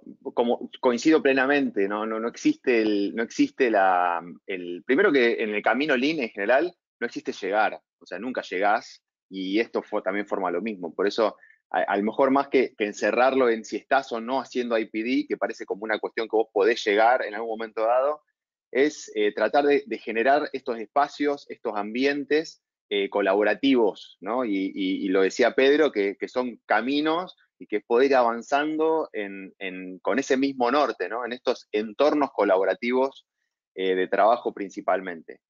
Yo, como le comentaba, el camino inició cuando, por ejemplo, la implementación de las Planner y empezar a ver lo que sucedía en esos espacios donde se generaba la reunión de planificación colaborativa y qué iba sucediendo entre los distintos actores, sesión a sesión, hasta que nunca me voy a olvidar cuando lo que hicimos, hoy nosotros tenemos implementado en todas nuestras obras. Cuando lo empezamos a implementar en una obra que recién iniciaba, que habíamos cambiado la empresa constructora, no lo habíamos implementado con ellos todavía, pero sí cierto subcontratista que teníamos bastante reticencia del jefe de obra en cuanto a esta implementación. En algún momento decía, esto de los entornos colaborativos, entonces, ¿cuál va a ser mi rol? Que ahora le voy a dar voz al electricista, al plomero, y de golpe, ¿cuál va a ser mi rol? Y fue uno de los propios subcontratistas que le dijo, dale tiempo, probá lo que estamos tratando de generar acá, que va a tener resultados, ¿no? Y fue así. Entonces, eso que fue una experiencia cuando lo quisimos a generar, a integrar a todos los actores que estaban trabajando, como los ingenieros calculistas, la empresa constructora, los subcontratistas. Bueno, fue pasando a esa misma situación y se basa mucho en charlas, ¿no? O sea, el Lean como camino, a mi criterio, tiene dos fundamentos principales, que son el respeto por las personas y la mejora continua. Entonces, a partir de ahí, uno de los desafíos más grandes que tenés es generar en inglés se llama un ambiente de seguridad psicológica, que hay estudios que se están empezando a hacer al respecto, que son claves, porque en definitiva es lo que te permite que después generar un entorno de discusión y de charla al respecto. Ayer justo di una charla a Glenn Ballard que fue muy interesante al respecto. Yo creo que en nuestro caso particular, ¿qué logramos hacer? ¿Cuáles son las cuestiones que yo tomo hoy como puntos que estamos implementando? De golpe tenemos una reunión semanal con nuestra empresa constructora en la que estamos trabajando esto, la empresa constructora, como esto es una cuestión no secuencial, nosotros tenemos muchas obras trabajando en paralelo y empezamos a implementar en una obra el contrato colaborativo, teníamos otras obras que estábamos trabajando que veníamos con el método tradicional, aunque veníamos con ciertas metodologías Lean. Y de golpe empezamos a tener como un comité para tomar las decisiones en conjunto con la empresa constructora, que nos juntábamos una vez por semana atacando todos los temas. Y la reunión pasada dijimos, che, pero ¿por qué no traemos también todas las otras obras y las traemos a esta mesa y a esta discusión? Entonces, hoy de golpe estamos pudiendo hablar de todas las obras, independientemente de qué tipo de contrato tengamos, para abordar los problemas en conjunto. Eso para mí fue revelador en algún aspecto. Después, por otro lado, nosotros, y yendo a esto que hablaban del tema de los esfuerzos y los costes, Nosotros en este contrato colaborativo que iniciamos, con muchos desafíos, nosotros nos llevó más o menos de 4 meses de etapa de trabajo en la parte de preconstrucción, cuando antes para nosotros era tener el legajo completo, darle un mes de licitación a la empresa constructora y arrancar lo más rápido posible. O sea, de golpe todos esos 4 meses de reuniones, de encuentros, de repasar todos los procesos constructivos para ver qué propuesta de mejora podíamos encontrar, de trabajar sobre la planificación. Nosotros en este edificio tenemos la meta de trabajar, como decía Pedro, con el tag time o trenes de trabajo o sectorización para poder generar una reducción de un 40% en los plazos de obra. Y todo eso llevó un proceso previo de estudio que no estábamos, porque no era una cosa que veníamos haciendo. Entonces, encerrar a los equipos, tengo fotos de todos los equipos encerrados, trabajando y planificando. La verdad que fue algo que hoy en día no me imagino comenzar otra obra sin ese espacio previo. Yo lo tomo como ejemplo. Nosotros antes firmábamos los contratos donde poníamos los pliegos de condiciones generales, todos los planos, como todos hacemos, y de golpe ahora el contrato colaborativo, que parecería que listo, entonces es todo colaboración, firmás un papelito, tenemos más anexos que los que firmábamos antes. ¿Por qué? Porque ese tiempo de preconstrucción lo que nos permitió es abordar matrices de riesgo en conjuntos, estudios de costo meta versus costo de mercado y cuál va a ser el plazo que va a ser, estudios de constructibilidad distintos.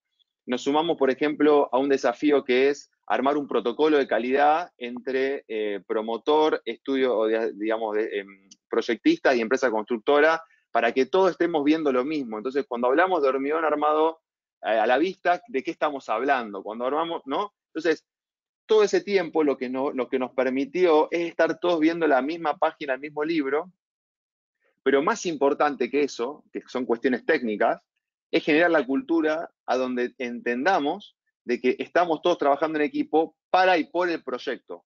Ya dejamos de lado yo soy promotor, ¿cuál es tu rol? Acá es todos ponernos a disposición de lo que el proyecto requiere y principalmente los clientes están esperando ese proyecto, ¿no? Porque en definitiva lo que tenemos que tratar es lograr generar y crear valor a ese cliente, y el rol principalmente de este equipo es entregar valor y eliminando los desperdicios. Entonces, haciendo un foco muy grande en cómo podemos hacer para sacar la grasa, digamos que es una imagen bastante fuerte, pero es desgrasar ese proyecto para que todos podamos lograr alinearnos a ese objetivo en común, pero principalmente ganar, digamos, ganar todos en ese camino. O sea, porque cuando hablamos de IPD, cuando hablamos de colaboración, está bueno poner arriba de la mesa, como decía Javier, que vamos a estar buscando mayor rentabilidad. O sea, vamos a estar buscando justamente generar una innovación tal que del otro modo no la íbamos a poder lograr. O sea, si nosotros teníamos previsto construir el edificio en 24 meses, lo queremos construir en 14, con un entorno tradicional, a donde lo único que hago yo es generar una licitación, es imposible de poder hacerlo, porque para un constructor que no está acostumbrado a trabajar con trenes de trabajo, tag time, las planners, eso es un riesgo, y ese riesgo, ¿cómo se traduce en cualquier presupuesto? En un sobrecosto. Entonces, justamente lo que hay que entender es que vamos a entrar en un ambiente en el cual nos sentimos incómodos, porque estamos mucho más cómodos a uno dar órdenes, el otro recibirlas, y de última, después si hay un problema, como decía Pedro, abro los libros y me voy de la obra, ¿no? Y la abandono. De golpe tener todas estas reuniones da la sensación de que estás perdiendo el tiempo, pero yo estoy convencido, porque lo estamos viendo, es que en corto, mediano y largo plazo hay un rédito, digamos, ¿no? Y estamos dispuestos, y también lo quiero aclarar, lo definimos como promotor, estoy dispuesto a perder parte de esa rentabilidad, porque en realidad no es rentabilidad, sino es un 7% que si no, no lo hubiera tenido, porque en definitiva le pusimos nombre y apellido a esa plata que Javier decía, ¿a dónde se va? Como que se evapora. Bueno, pongámosle nombre y apellido y busquémosla entre todos y compartamos ese beneficio. Ese 7% es una meta para todos, y porque todos la vamos a poder percibir. Muchas gracias, Rómulo. Y una pregunta rápida, pero contéstame muy rápido, Rómulo. Argentina es el país del mundo con más psicólogos por habitante. ¿Esto beneficia o perjudica? ¿Con más qué? ¿Con más qué? Con más psicólogos del mundo por habitante. Digo, ¿esto beneficia o perjudica? Mirá, no, la verdad que es, yo creo que como toda disciplina siempre va, y general profesional, siempre va a beneficiar.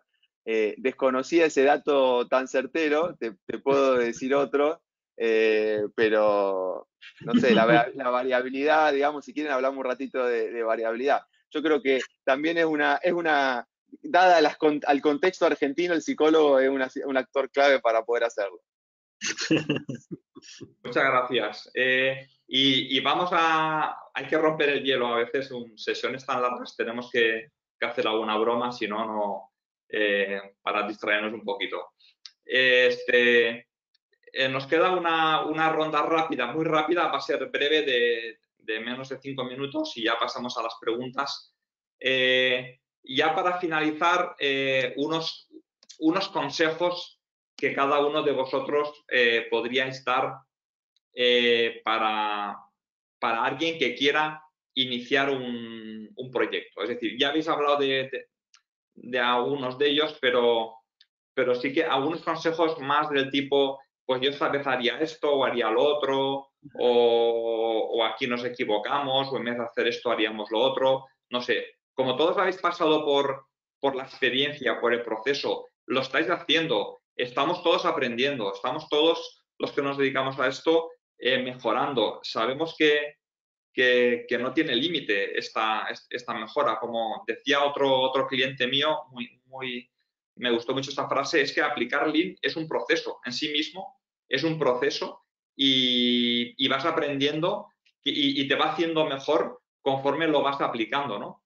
Entonces, pues contar a la gente que no sepa por dónde empezar y que quiera hacer algo ya, pues animarlos a que empiecen con un proyecto pequeño, grande, más pequeño, con más o menos dificultades, porque poner excusas es algo muy, muy fácil, pero lo que quiero con estas últimas palabras es que animéis a la gente, ¿no? y que les deis algunos consejos.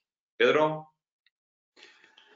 Sí, a ver, yo creo para el inversor, que es fundamentalmente a quien hay que animar, ¿no? Ya digo, es el que pone el contrato encima de la mesa.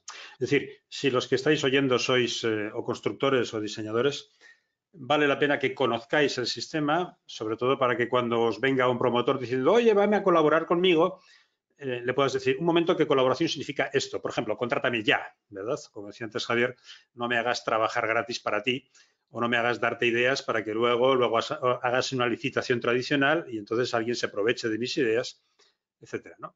En general, porque si me contratas de esta forma, no seré sincero contigo, me tendré que guardar ases en la manga, ¿no? Y precisamente de lo que se trata es de que haya, por tanto, digo, si sois diseñadores o constructores, simplemente que conozcáis cómo es un tipo de contratación IPD de verdad, para que no os engañen en este aspecto luego los promotores, ¿no? Porque los promotores también engañan, igual que cuando todos buscamos lo nuestro, pues intentamos ser opacos con los demás, ¿no? Para el inversor yo lo que le diría es, cuanto más quieras asegurar tu inversión, más te compensa que la gente realmente esté todo el mundo, como se suele decir, en la misma barca. Más te compensa que todo el equipo, arquitecto y constructor, y si es posible subcontratistas principales, estén involucrados en el éxito. Y eso es lo que realmente asegura la inversión, no la ilusión de un contrato llave en mano. El contrato llave en mano no deja de ser una trampa al solitario, ¿verdad? Me decía un promotor público aquí de un ayuntamiento grande en Cataluña, bueno, sí, conseguimos, esto era antes de la crisis ya, conseguimos licitaciones, conseguimos firmar por debajo del precio de licitación a veces un 20%, un 25%, y eso luego se incrementa. A lo largo de la obra se va incrementando. Por tanto, dice, hombre, ¿por qué no dejamos todos de perder tiempo, ¿verdad? La propiedad a la primera y de que nos dejen de salir canas, ¿no? Y vamos a decir, venga, el precio de licitación con el que se ha elaborado el proyecto, este es el precio del business plan de la compañía, de la promotora. Y por tanto, un buen proceso de IPD tiene, justo después de que la propiedad ha hecho el business plan, entras en licitación, antes de hacer diseño. O sea, haces la licitación, haces la selección de la constructora y del arquitecto, con los parámetros necesarios para escoger a la gente más adecuada, Y a continuación, eso es un proceso de validación. Ahí estás validando si tu business plan es realizable o no. Es decir, si entre todos, constructor y arquitecto, los known owners, seremos capaces de construir en el tiempo que quieres y con el coste que quieres y la calidad que quieres. Y eso es un proceso de validación para el que no hacen falta demasiados dibujos, demasiados modelos, ¿no? Entonces, ahí es donde ya se empieza. Por tanto, es simplemente cambiar. En vez de diseño, licitación, construcción, haces licitación, diseño, construcción. Ya está. Es simplemente algo tan sencillo como hacer que el constructor colabore desde el principio y ligar al arquitecto en sus honorarios con el coste final de la obra. Entonces, esto es lo que más asegura la obra. Tener a toda la gente trabajando para ti y no al revés, trabajando cada uno para sí mismo. Y eso, como dices, Pedro, pues implica que invertir más tiempo desde el comienzo, que el propietario esté más involucrado y que conozca mejor la obra, porque el propietario le obliga a ir a esa licitación con siendo conocedor de un coste viable, siendo más o menos conocedor. Fíjate, ¿esto dónde ha nacido? Ha nacido en el entorno de propiedad del sector sanitario.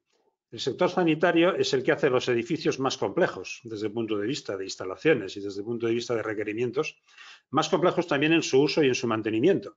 Es decir, si tú quieres hacer bien un hospital, tienes que poner en el equipo de proyecto a las enfermeras, tienes que poner a los médicos, tienes que poner a mucha gente ahí, a las limpiadoras, porque está todo tremendamente ligado, ¿no? Entonces, son propiedades que están tremendamente interesadas en lo que va a salir al final. No simplemente son propiedades que invierten para luego desentenderse. O sea que, digamos, ahí, por eso ha nacido ahí.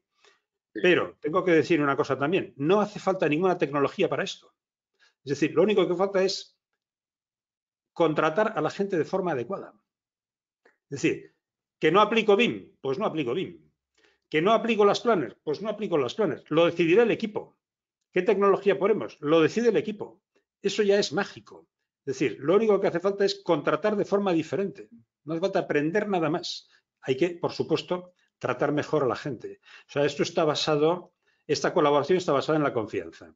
Pero precisamente ese proceso de validación y de preconstrucción me permite saber si con esa persona a la que he otorgado mi confianza con la licitación es merecedora de ella.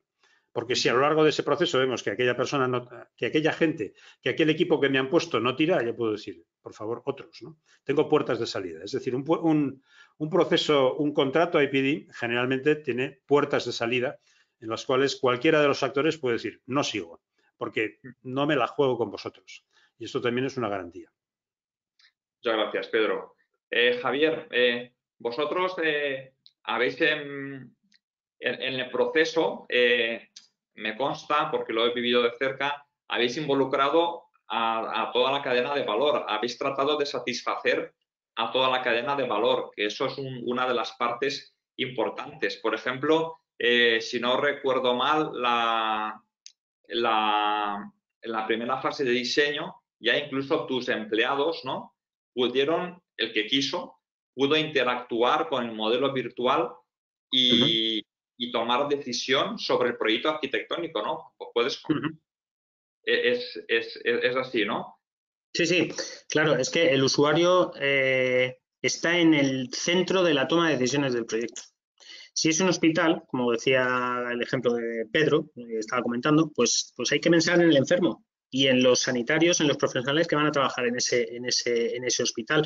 En nuestro caso es un edificio de oficinas, tenemos que pensar en los empleados que van a hacer allí. Entonces, pues en algunas de estas sesiones, efectivamente, a través de la realidad virtual, tuvieron la ocasión de poder visitar el edificio y, bueno, pues surgieron también algunas ideas muy interesantes que se sumaron al proyecto. En una fase donde todavía se estaba a tiempo y donde, bueno, pues había una idea simplemente básica y, bueno, pues, oye, y aquí no se debe tener esto en cuenta, esto, lo otro. Entonces, se hicieron sesiones donde los empleados tuvieron ocasión de visitar el edificio, ya digo, virtualmente. Yo creo que en un proceso de estas características hay como 2 o 3 factores que son fundamentales.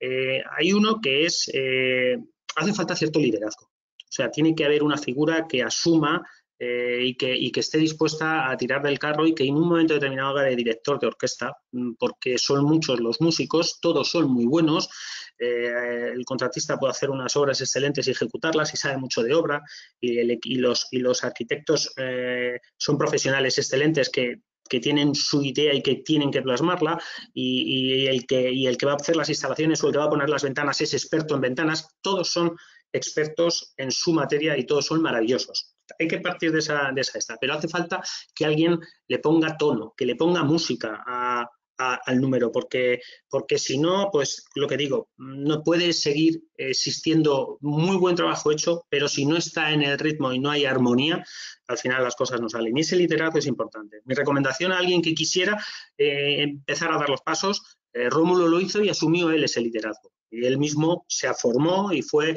dando pasos y convenció a todos los agentes de que esto era una buena manera. Se tiene que hacer acompañar de alguien que entienda muy bien cuál es el modelo y que lo transmita. Yo, no sé, en este webinar hay como 200 personas que nos están escuchando. Yo estoy seguro que si hacemos una pregunta, les vamos preguntando a cada uno de ellos, todos nos dirían que estarían deseando participar en un proyecto de estas características, todos los que están dentro del sector, que están interesados. Sin embargo, luego cuando empieza el proceso te das cuenta que hay mucha gente que manifiesta que sí tiene interés, porque tiene interés de trabajar, pero luego siguen el modelo tradicional. Y eso choca. El modelo va por encima de los intereses de las empresas. Y eso nosotros lo hemos identificado. Hemos visto que algunos de los agentes, y me vais a permitir que no mencione, pero algunos de los agentes siguen manteniendo su modelo tradicional de trabajo a pesar de que han formado parte de la formación, de que han aprendido, pero yo entiendo que será porque es el primer proyecto, porque todavía no tenemos muy claro cómo es el modelo, pero eso es lo que hace que el modelo desgaste, porque ves que no fluye y no se puede uno desanimar en la primera intento, porque si no tiras la toalla, porque dices no, y vuelves al modelo tradicional, que es en el que todo el mundo se siente más cómodo, aunque el resultado sepamos que no es el mejor.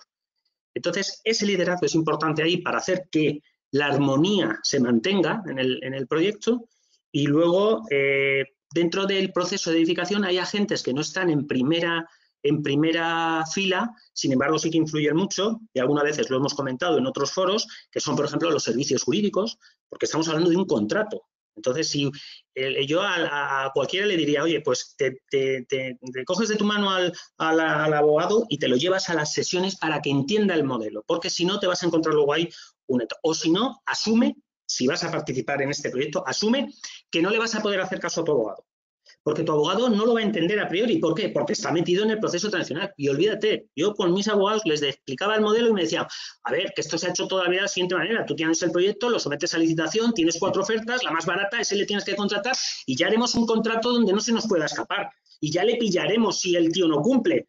Y eso así se ha hecho toda la vida y siempre ha funcionado. Y yo le decía, mira, yo te asumo todo lo que me estás diciendo, excepto lo de que siempre ha funcionado. Lo de siempre ha funcionado, no te lo compro. Vamos a ver si hacemos otra cosa, y tampoco nos estamos jugando tanto, que eso es otra. También a alguien le recomendaría que probara. Esa es la tercera. Prueba, si eres un promotor que te dedicas a hacer viviendas, tendrás proyectos de diferente índole. No te metas en un proyecto de 60 millones de euros, estamos de acuerdo, pero a lo mejor tienes uno de 2 en el que, joder, nadie se va a arruinar. Haz la prueba. Haz la prueba porque seguro que el de algún día terminarás haciendo el de 60. Exacto. Con la cantidad de cientos, miles de viviendas que algunas promotoras están haciendo ahora en este país, y a mí me consta que muchas de ellas están teniendo problemas graves porque además nos están llamando a consultores, no sé, como Pedro, como yo o otros, precisamente para que tratemos de solventar con herramientas Lean los problemas que han tenido desde el proceso de contratación, ¿no? Pues que no nos llamen cuando el problema está ya hecho, sino que arranquen un proyecto IP desde el principio, y además con tantas miles de viviendas que algunas grandes promotoras están llevando ahora, que una pequeña promoción de 25, 30 o 40 viviendas lanzaran proceso IPD, es que para ellos eso, para su grupo inversor, es que no sería nada, es que además acabarían ganando, tal y como ha dicho Javier. Bueno, pues muchas gracias, Javier. Ha estado muy interesante. Y Rómulo, pues para despedir contigo, y antes de pasar a las preguntas de la audiencia, pues esto, cuéntanos algunos consejos que tú darías. Anima a la gente, deja un mensaje para animar a la gente. Sí. Además, es muy importante, Rómulo, porque tú eres un promotor que podríamos llamar más especulativo, ¿verdad? No vas a utilizar tus edificios, sino vas a venderlos. Y, por tanto, que un promotor que construye para vender haya apostado por esto, creo que es tremendamente interesante. No se te oye. No se oye. ¿Sonido?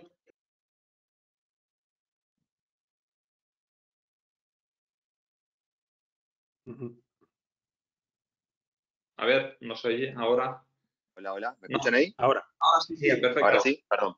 No, Ahora, no, Rómulo. sumando a lo que le dice Pedro, nosotros el 70% de nuestras ventas se dan antes de iniciar la obra, lo cual nosotros tomamos un compromiso con nuestros clientes prácticamente al mismo momento que estamos ideando el proyecto, ¿no? O sea, en esa etapa inicial, lo cual hay mucho riesgo durante todo el proceso de construcción.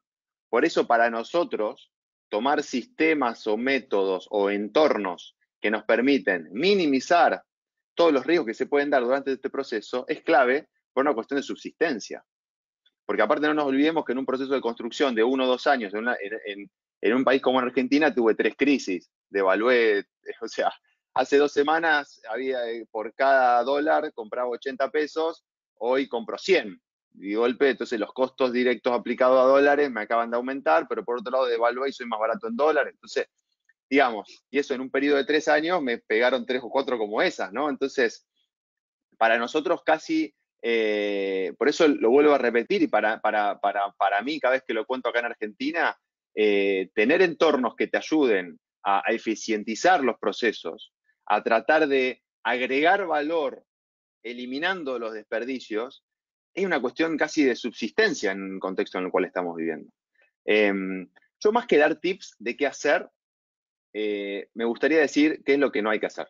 O sea, o cuáles serían, digamos, tengo 5 frases que si alguien se encuentra pensando en esos términos o se encuentra ante un entorno que esté validando estas 5 frases, creo que está haciendo todo lo opuesto para poder lograr entornos colaborativos. La primera es pensar que esto de la confianza es para perdedores, ¿no? Esto de confiar, en general, sí, no, eso es para perdedores. Bueno, si te sentís cómodo con eso, no estaríamos yendo en el buen camino. El segundo, que esto del ganar, ganar también es una ilusión, que acá lo que importa es que yo gane.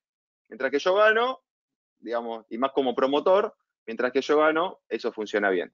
El segundo es que para poder gestionar eficientemente los proyectos, vos lo podés hacer gestionando los contratos. O sea, si yo soy bueno gestionando los contratos, resolví todos los problemas.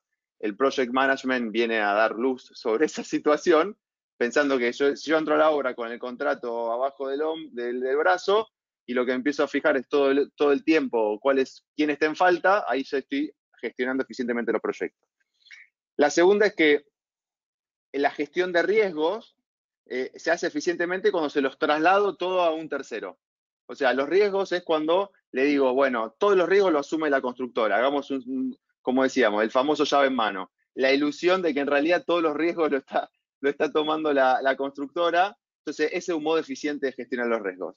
Y por último, que si pago más barato la mano de obra y los materiales, voy a estar pagando un proyecto más barato. Que eso también es matemático. Si yo logré tener un presupuesto de mano de obra muy barato porque lo exprimí y los materiales lo mismo, voy a estar generando un proyecto más barato. Creo que esos son los 5 principios fundamentales del método tradicional que no te conducen, digamos, a un entorno colaborativo, ¿no?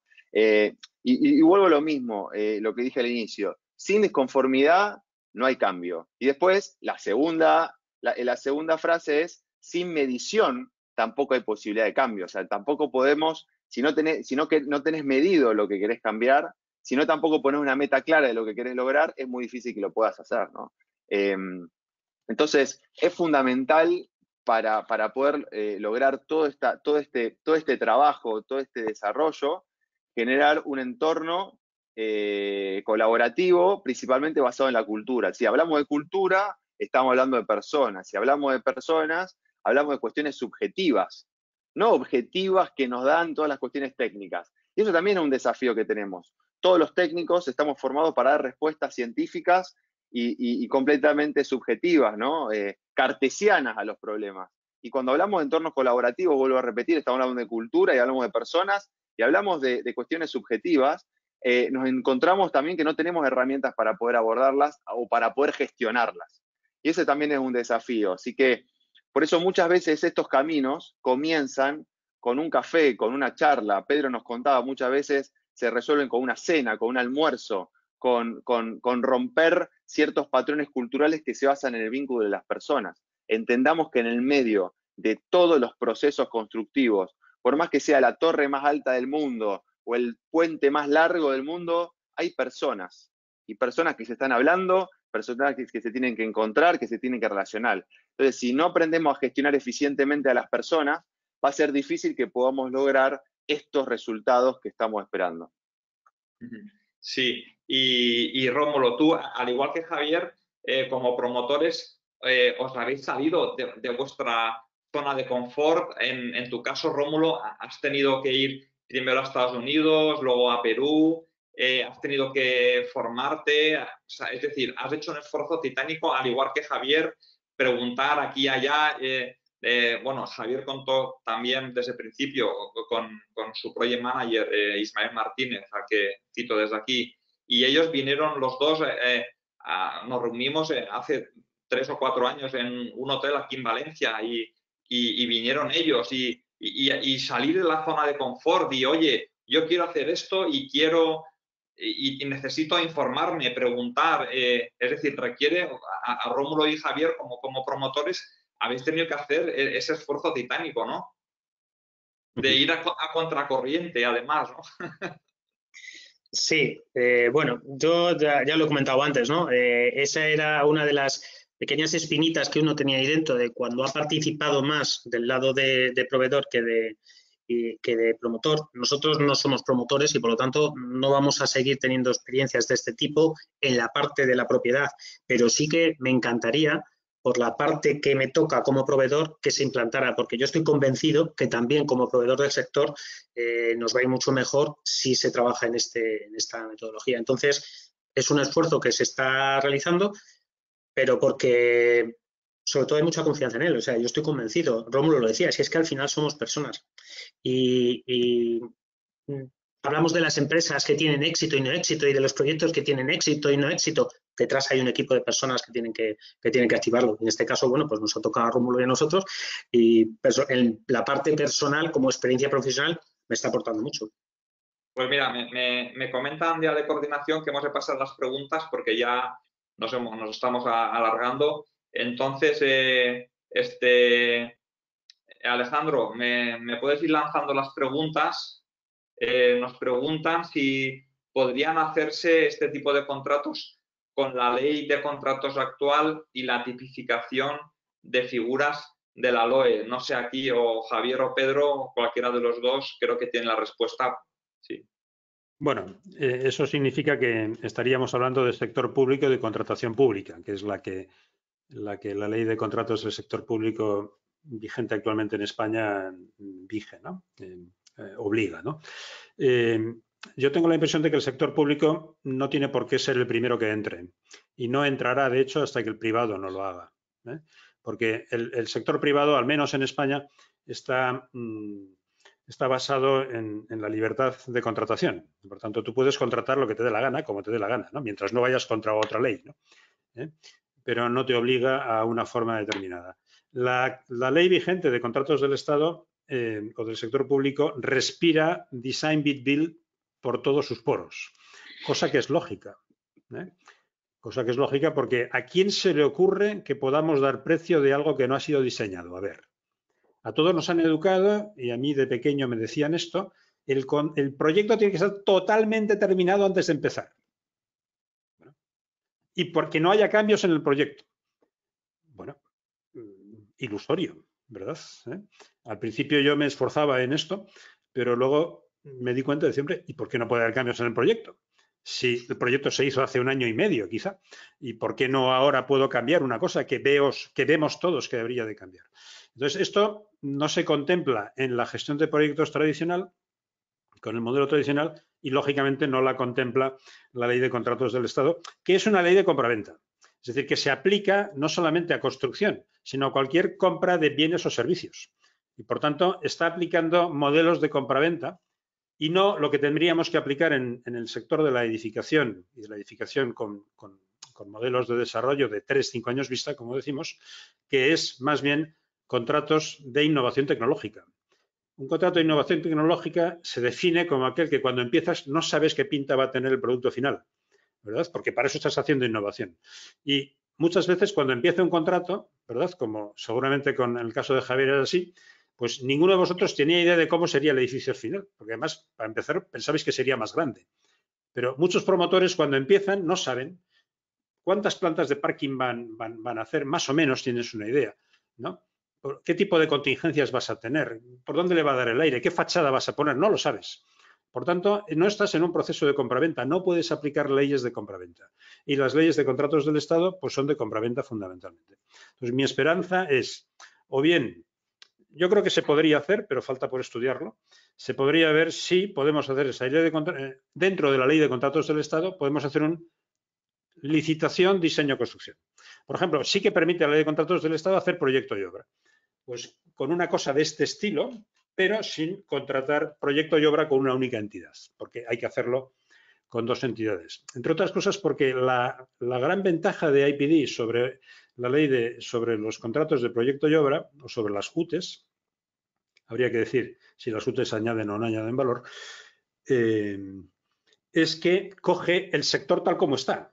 Es decir, cojo estudios de arquitectos, cojo estudios de ingeniería, cojo constructores, cojo subcontratistas. Exactamente los mismos actores, con los mismos procesos entre ellos, los contrato de forma diferente. Y ese es la gran ventaja, digamos. Simplemente con un cambio de chip o de mentalidad, sin necesidad de generar nuevos modelos de negocio en el sector, podemos hacerlo. Sí. Hay una pregunta similar, enlazada con esto, que si se prevé que haya próximamente en España algún proyecto de ley para modificar la actual ley de contratación del Estado, para actualizar el sistema IPD, que a mí me conste no, pero si alguno de vosotros, Pedro, sabes algo más, así rápido, sí o no. A mí no me consta. No, vamos, ni está ni se le espera, creo. Sí. Triple pregunta aquí, ¿quién sería la figura de director de orquesta de todos los intervinientes en el IPD? ¿Quién le otorgaría la autoridad para que el resto le haga caso? La propiedad que es quien paga, dice. Aquí que me contesten Javier y Rómulo. ¿Quién sería la figura de director de orquesta? Hay 2 cosas. Una, cuando hablamos del liderazgo, quién lo tiene que promover o quién lo tiene que promocionar, lo hemos mencionado creo que a lo largo de la jornada, el promotor tiene una figura fundamental, porque al final es verdad que quien está poniendo el dinero con el que se tiene que hacer el proyecto es el promotor y no queda que, bueno, pues no el cliente del proyecto, porque el cliente del proyecto puede ser el usuario y no tiene por qué coincidir con el promotor, pero sí es el que en el momento toma la decisión de llevar a cabo ese proyecto. Y él tiene una figura de activador fundamental. Si los promotores decidieran hacer proyectos que se sumaran a este modelo, eso se llevaría a cabo. Tardaría más, tardaría menos, pero se llevaría a cabo. Y cuando yo digo ese director de orquesta, es que se necesita de una figura que puede ser, que de hecho creo que hasta incluso debe ser ajena a los agentes tradicionales, porque es lo que permite que se entienda la neutralidad. Si el director de orquesta, si el que toma la iniciativa es un agente de los tradicionales, es un constructor o es un arquitecto o es el promotor, enseguida surge esa figura de decir, cuidado, ¿qué me están contando? ¿No? A veces es mejor que sea una tercera persona, pues puede ser un project manager o un experto en la metodología, pues como creo me consta, Juan Felipe, que estáis trabajando vosotros en esa línea, o Pedro como consultor y como externo, que permita que cada uno, o sea, que esté constantemente moviendo y diciendo cuál es el instrumento que entra en ese momento y que vaya dando que vaya llevando ese liderazgo para poder hacer esa implantación. Es fundamental. Si no existe, hay una tendencia natural a que todos vuelvan otra vez a su película, a su libro, a su proyecto. Y necesita que haya alguien que esté siempre velando porque, ojo, sobre todo en unas primeras fases o en los primeros proyectos donde no se tiene experiencia y que hay hay una tendencia natural a ir al modelo tradicional, que como no estás muy atento, ¡pum!, otra vez te das cuenta que estás en el tradicional. Muy bien. ¿Tú quieres añadir algo, Rómulo? Sí, no, a ver, coincido plenamente en lo que dice Javier y asumo las responsabilidades pertinentes al caso. Lo que sí a mí me parece que como la segunda era como quién le otorgaría la autoridad para que el resto le haga caso. A lo mejor, no sé si la persona que preguntó se refería más al campo, ¿no? A la obra, a la construcción, ya propiamente dicho desde ese caso. Hay como también una percepción de que de golpe una obra IPD es como que desaparecen todos los roles, ¿no? O sea, como no hay más director de obra, no hay más arquitecto, no hay más nada, y es como que estamos todos agarrados de la mano y medio de una película. Miren, la realidad es que nuestra experiencia, que como vuelvo a repetir, es imperfecta como naturaleza porque somos humanos, es que en realidad lo que se logró es alinear los intereses de todos. O sea, lo más rápido posible, lo que hicimos al inicio fue poner arriba de la mesa cuáles eran las expectativas que todos teníamos para eso. Sobre el concepto de cliente interno, sobre el concepto de entender que para mí, promotor, la constructora es un cliente interno mío, a lo cual yo hay que agregarle valor y así sucesivamente. Tratar de poner arriba de la mesa y yo como promotor dice, miren, esta obra tiene que valer tanto porque es el valor de mercado que tiene, digamos, ¿no? Entonces, eso ponerlo al inicio ayuda a que yo entender de que eso se va a poder medir durante todo el proceso de la obra y voy a poder estar cumpliendo mis expectativas. La empresa constructora también dijo, miren, mi rentabilidad es tanto y entonces de golpe empezamos a hacer que la cuenta sea una, sola, no son cuentas separadas y estamos jugando al póker entre nosotros, ¿no? La cuenta es una y lo que hacemos todos es tratar de defenderla. Después, por ejemplo, en cuanto a la dirección de obra puntualmente en lo que estamos intentando hacer, es al consensuar antes de la construcción. Y consensuar no significa te doy el pliego de condiciones generales y vos tenés que cumplirlo, sino consensuar diciendo, che, que los costos estén alineados a las expectativas de calidad que tenía el diseñador y que tenía el promotor antes del inicio de la obra, lo que va a permitir es que el rol de director de obra, que va a seguir estando por quien es el representante técnico del comitente en la obra y el que tiene que ver que el proyecto sea tal cual está, tenga mucho más allanado el camino para poder hacer ese control, porque la empresa constructora también tiene mucho más claro qué es lo que tiene que producir y que lo que va a producir está representado en el costo que pasó. O sea, en algún punto es que los roles que van a seguir estando tengan un camino mucho más sencillo para poder transcurrir en el proceso de la obra, digamos, ¿no? Y que no sea todo el tiempo estar gestionando conflictos que van apareciendo, pequeños incendios que van apareciendo durante todo el proceso. Eso es una de las cuestiones que nosotros son claves. O sea, tener ese liderazgo, pero también tener bien claras las expectativas de todo durante el proceso para que cada uno en su rol pueda estar recibiendo lo que está esperando también. Sí, yo añadiría una cosa a lo que habéis dicho, o si queréis dos. Una es que no es colaboración, responsabilidad es otra cosa. Es decir, la colaboración no significa que el arquitecto no sea el responsable del diseño, porque lo es, y lo es legalmente, y que el constructor no sea responsable de la construcción, porque lo es, y lo es legalmente. Es decir, y si las cosas fueran mal, un juez podría condenar a uno o a otro por alguna cuestión. Y por tanto, hay que hacer seguros decenales, hay que hacer aseguramiento de la calidad, hay que asegurarse de que no habrá accidentes y las responsabilidades son las mismas que en cualquier otra obra, ¿no? Y en cambio, mi experiencia es, aquí se monta un equipo integrado de proyecto que generalmente tomará las decisiones por consenso entre propiedad, arquitecto, constructor, ¿no? Y lógicamente el liderazgo va cambiando a lo largo del proyecto. Es decir, el liderazgo inicial corresponde a la propiedad. Si la propiedad no lo tiene claro y no lo enfoca desde el primer momento, esto no será colaborativo. Pero, lógicamente, en cuanto empiece la fase de diseño, después de que se haya pasado la fase de convalidación, lógicamente el liderazgo será del arquitecto director del proyecto. Y cuando empiece la fase de construcción, el liderazgo será, lógicamente, del constructor. Y por tanto, habrá un liderazgo compartido y una inteligencia colectiva. Y esto es lo importante de la cuestión. Es decir, no hay uno solo que manda y los demás obedecen, ¿verdad? O no hay un domador que entra con un látigo en una jaula de fieras. Es decir, hay un paper muy interesante en el que se habla de las capacidades del project manager en un contrato IPD colaborativo son muy diferentes de las tradicionales. Sus capacidades personales incluso. Sí, sí. La siguiente pregunta, mira, la voy a leer y la voy a reformular porque en parte ya se ha contestado, pero me interesa hablar un tema. De cómo integrar el IPD en obra pública cuando hay un proceso de licitación, concurso y adjudicación. Creo que el constructor nunca podrá estar en fase de diseño. Aunque Pedro ya ha explicado antes cómo está la situación actual y la respuesta será parecida.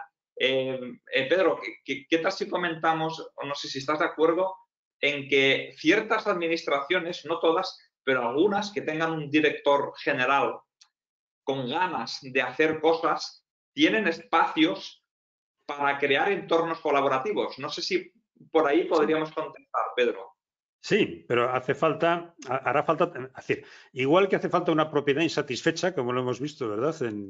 Tanto en el caso de Javier como de Rómulo, en algún momento mi esperanza es que habrá un director general o un secretario de Estado insatisfecho, ¿no? Que diga, chicos, esto tiene que ser de otra forma. Y sin necesidad de ir al Congreso de los Diputados vamos a empezar a hacer pruebas. Porque para ir al Congreso a cambiar las leyes, primero tienes que ir con una ejecutoria previa, ¿no? Entonces, se pueden hacer, por supuesto que se pueden hacer pruebas en el sector público de vamos a hacer un proceso diferente, vamos a hacer licitación, proyecto y obra. Esto, de hecho, ya se hace. Ya existe la posibilidad de contratar por proyecto y obra o por contratar proyecto, obra y explotación del edificio a 20 años, ¿no? Es decir, ya existen esas fórmulas, ¿no? Por tanto, por aquí sería una forma de empezar. Por ejemplo, el sector público australiano utiliza no un contrato IPD, un contrato Alliance desde hace bastantes años y con mucho éxito. Y lo utiliza el sector público fundamentalmente para obra civil. Muy bien. Esta pregunta es interesante también, que el constructor intervenga en el diseño del proyecto, que en ocasiones puede herir la sensibilidad del arquitecto. ¿Qué consejos puedes darnos para que esto no ocurra? No sé, Rómulo, tú en tu calidad no sé si Rómulo... De arquitecto.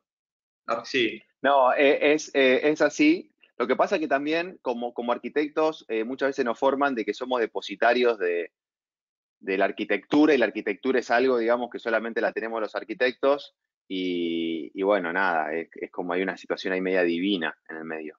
Pero para mí, yo vuelvo, en nuestra experiencia personal, a nosotros lo que nos pasó es que cuando nosotros pudimos, como diseñadores, poder tener una conversación con el constructor y definirle qué es lo que nosotros queríamos lograr, qué es valor, y no entregar el objeto como algo único así y que no se podía trabajar, sino, miren, esto es lo que nosotros queremos proponer desde el punto de vista proyectual, y cuando el constructor entendió cuáles eran los puntos que eran valor para nosotros, ahí claramente encontramos un aliado estratégico. Entonces, ahí mismo él decía, no sé, si nosotros queríamos brindar soluciones donde la estructura aportante sea también la cuestión estética y el hormigón visto, ¿no? Y ellos se subieron al barco y nos hacían mejoras que hasta nosotros mismos habíamos pensado, ¿no? Y aparte hay otra cuestión. Si nosotros como arquitectos entendemos que nosotros no somos arquitectos solamente por hacer el proyecto o enamorarnos de los renders, sino que somos arquitectos cuando el objeto está construido, y ahí es donde nosotros nos tenemos que enamorar, digamos, del objeto que tuvimos. Y Javier habló mucho de esto, de que muchas veces los arquitectos no estamos tan conformes como se termina materializando nuestra idea. Ahí nosotros tenemos un aliado estratégico que es la empresa constructora y contratista. O sea que es casi una responsabilidad del arquitecto sumarlo al barco para que logremos juntos lograr el objeto este que nosotros pensamos. Yo, digamos, obviamente que si el arquitecto no está dispuesto a tener este pensamiento, a priori parece difícil, pero siempre esto se demuestra más haciendo que hablando. Entonces, hagan propuestas. Yo lo que digo es, arranquen haciendo ustedes la propuesta por más que no se la hayan pedido, pero siempre tratando de hacer la pregunta es, ¿qué es valor para vos? Una vez que te decodifiques bien esto, hacer propuestas que sean superadoras, y solo se va a ir dando, digamos, sin hablar demasiado. Y quiero hacer un comentario para que Pedro que iba a hablar me conteste este comentario al respecto. ¿Te acuerdas hace 10 años, cuando un poco más de 10 años, cuando estábamos empezando en España a introducir Lean, nos decían que los propietarios, que los constructores iban a ser reticentes a estos? Hoy en día Lean Construction ha entrado en España a través de los constructores. Esa es la realidad. Los constructores son los principales clientes de Lean Construction.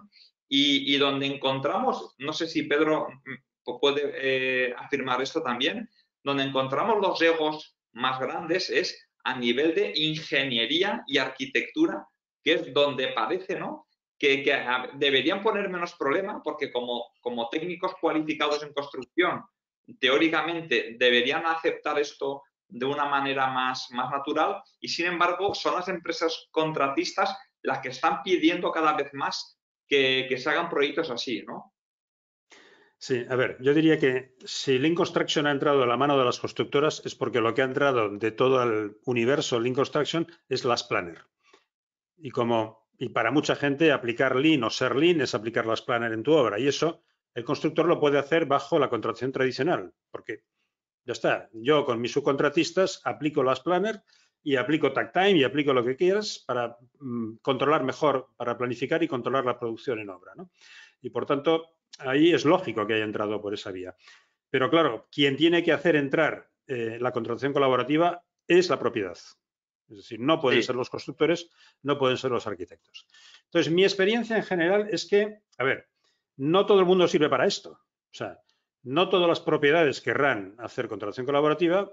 Habrá muchas constructoras que dirán, yo no te enseño mis costes, yo quiero vivir, estoy contento con la contratación tradicional, por tanto, dame un proyecto y yo te lo cuento y te lo hago, ¿vale? Y también habrá arquitectos e ingenieros que dirán, oye, yo soy la vedette del proyecto y aquí mando yo, y aquí se hacen las cosas como yo quiero y no tengo por qué preguntarle a nadie, ¿no?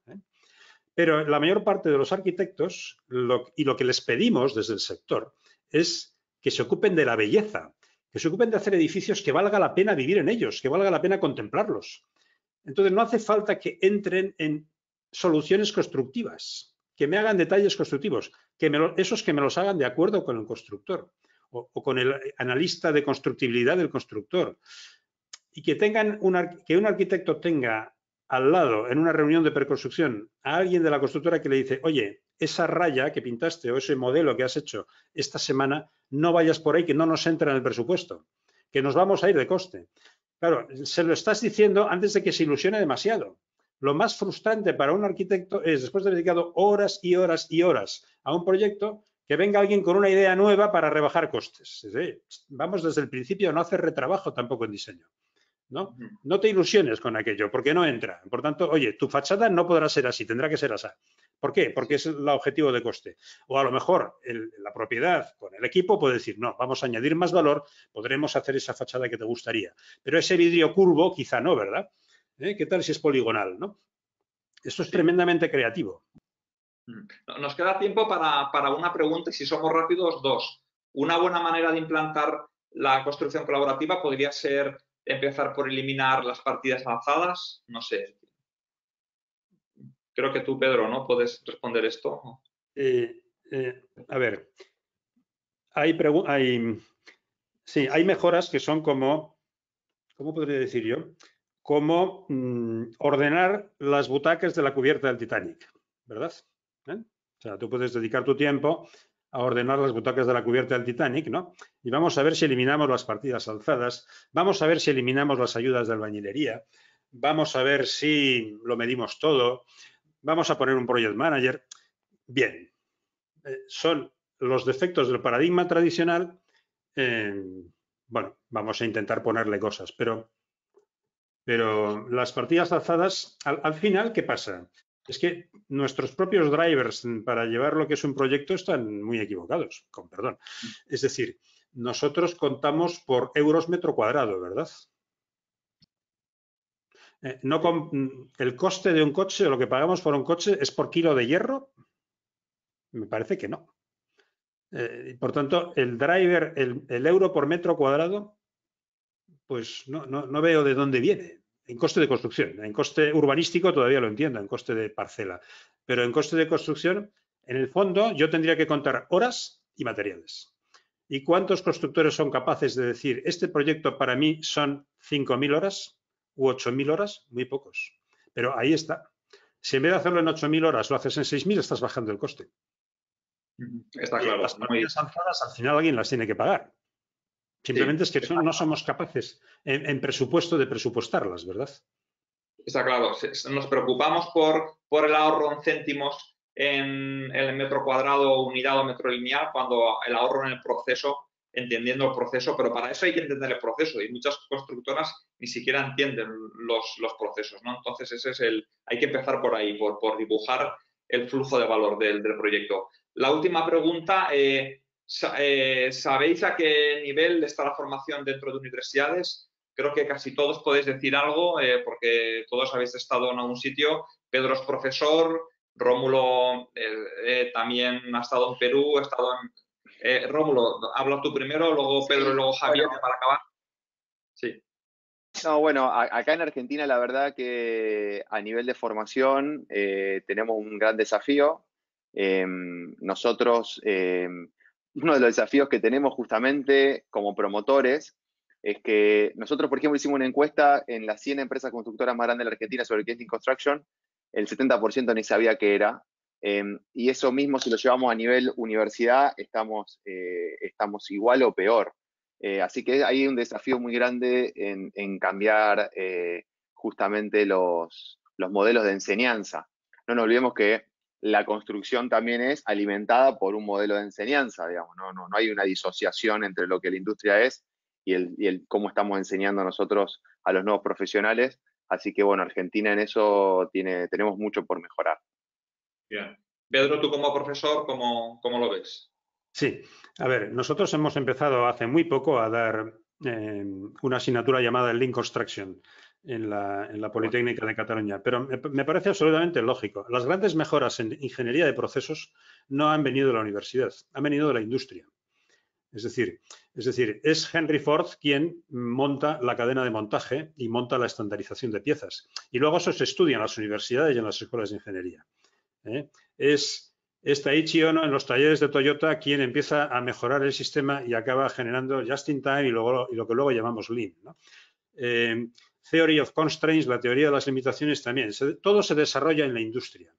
Yo diría que la ingeniería de proceso, de mejora de procesos, es diferente de la ingeniería de mejora de producto, ¿verdad? No estamos en laboratorio, ¿verdad? Y por tanto, primero hagamos las mejoras, implantémoslas y luego enseñaremos a los alumnos esto.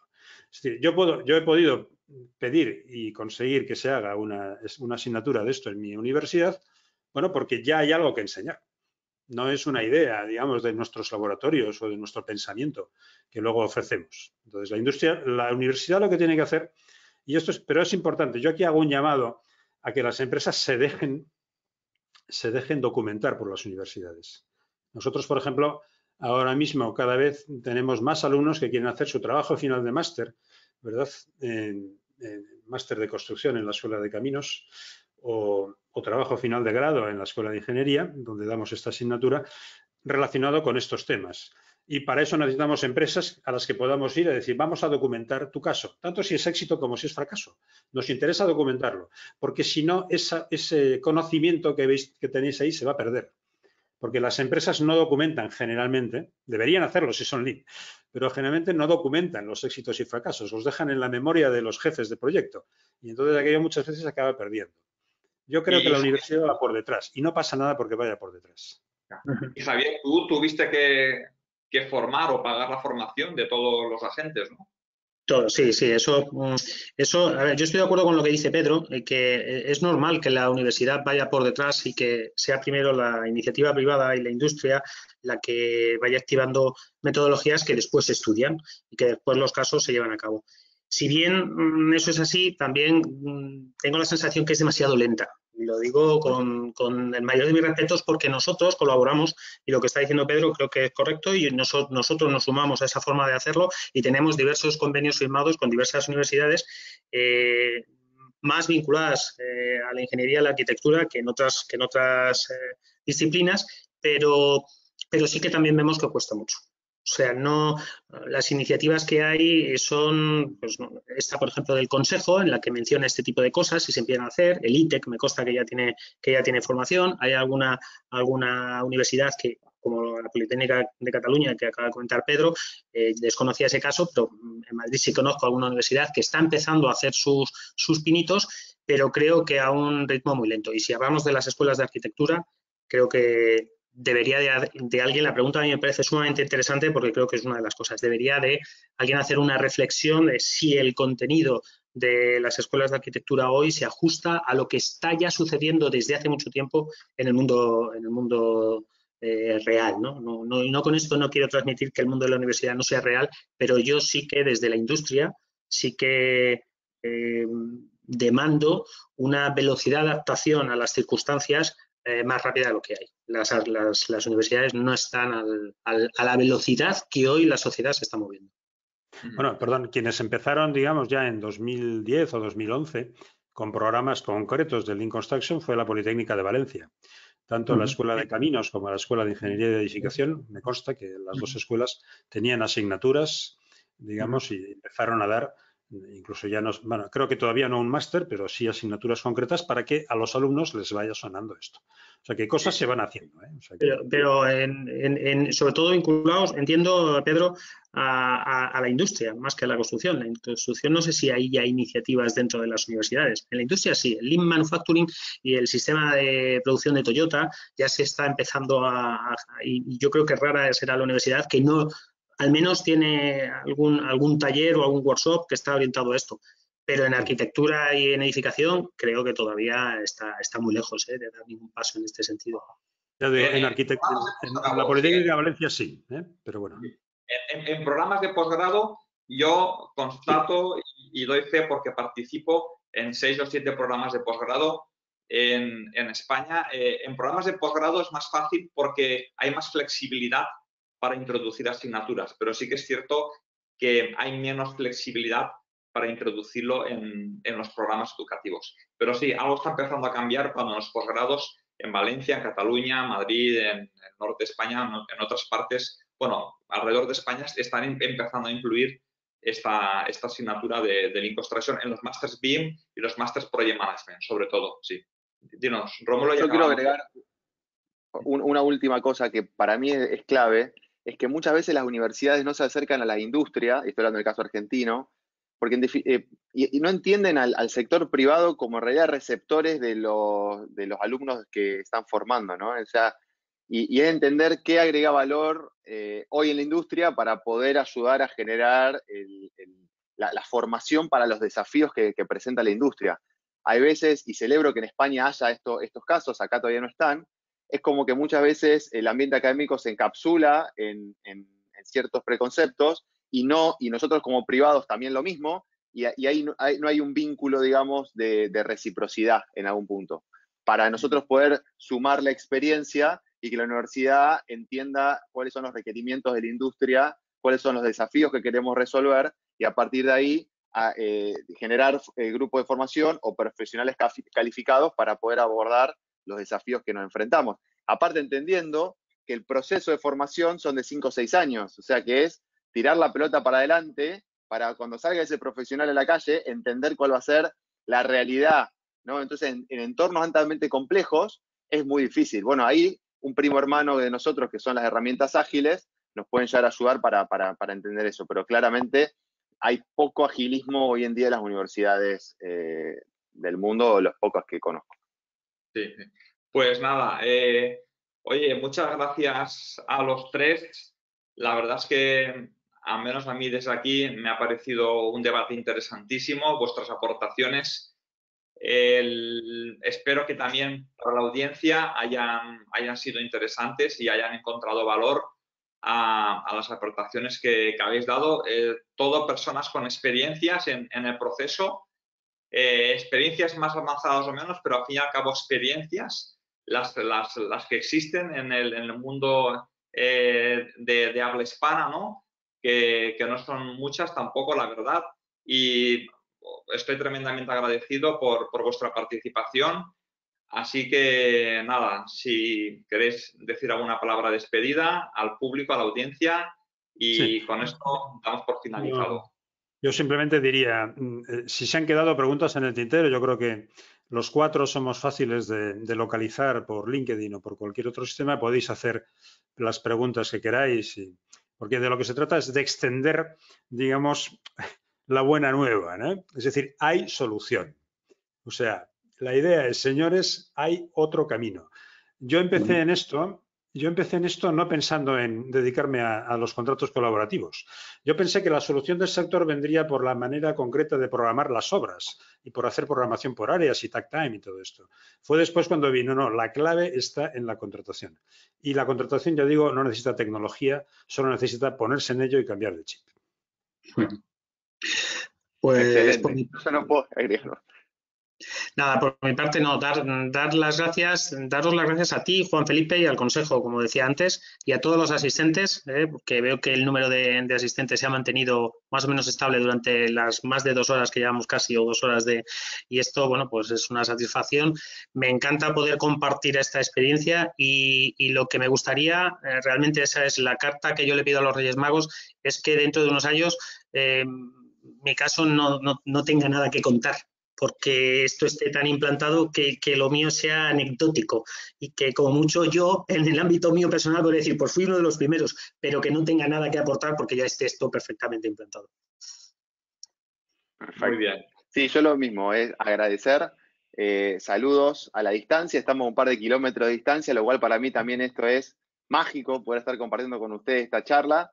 Así que nada, gracias Juan Felipe, gracias al Consejo General y a Javier y a Pedro por esta oportunidad y seguimos en contacto. Pues muchas gracias a todos. Muchas gracias. Gracias.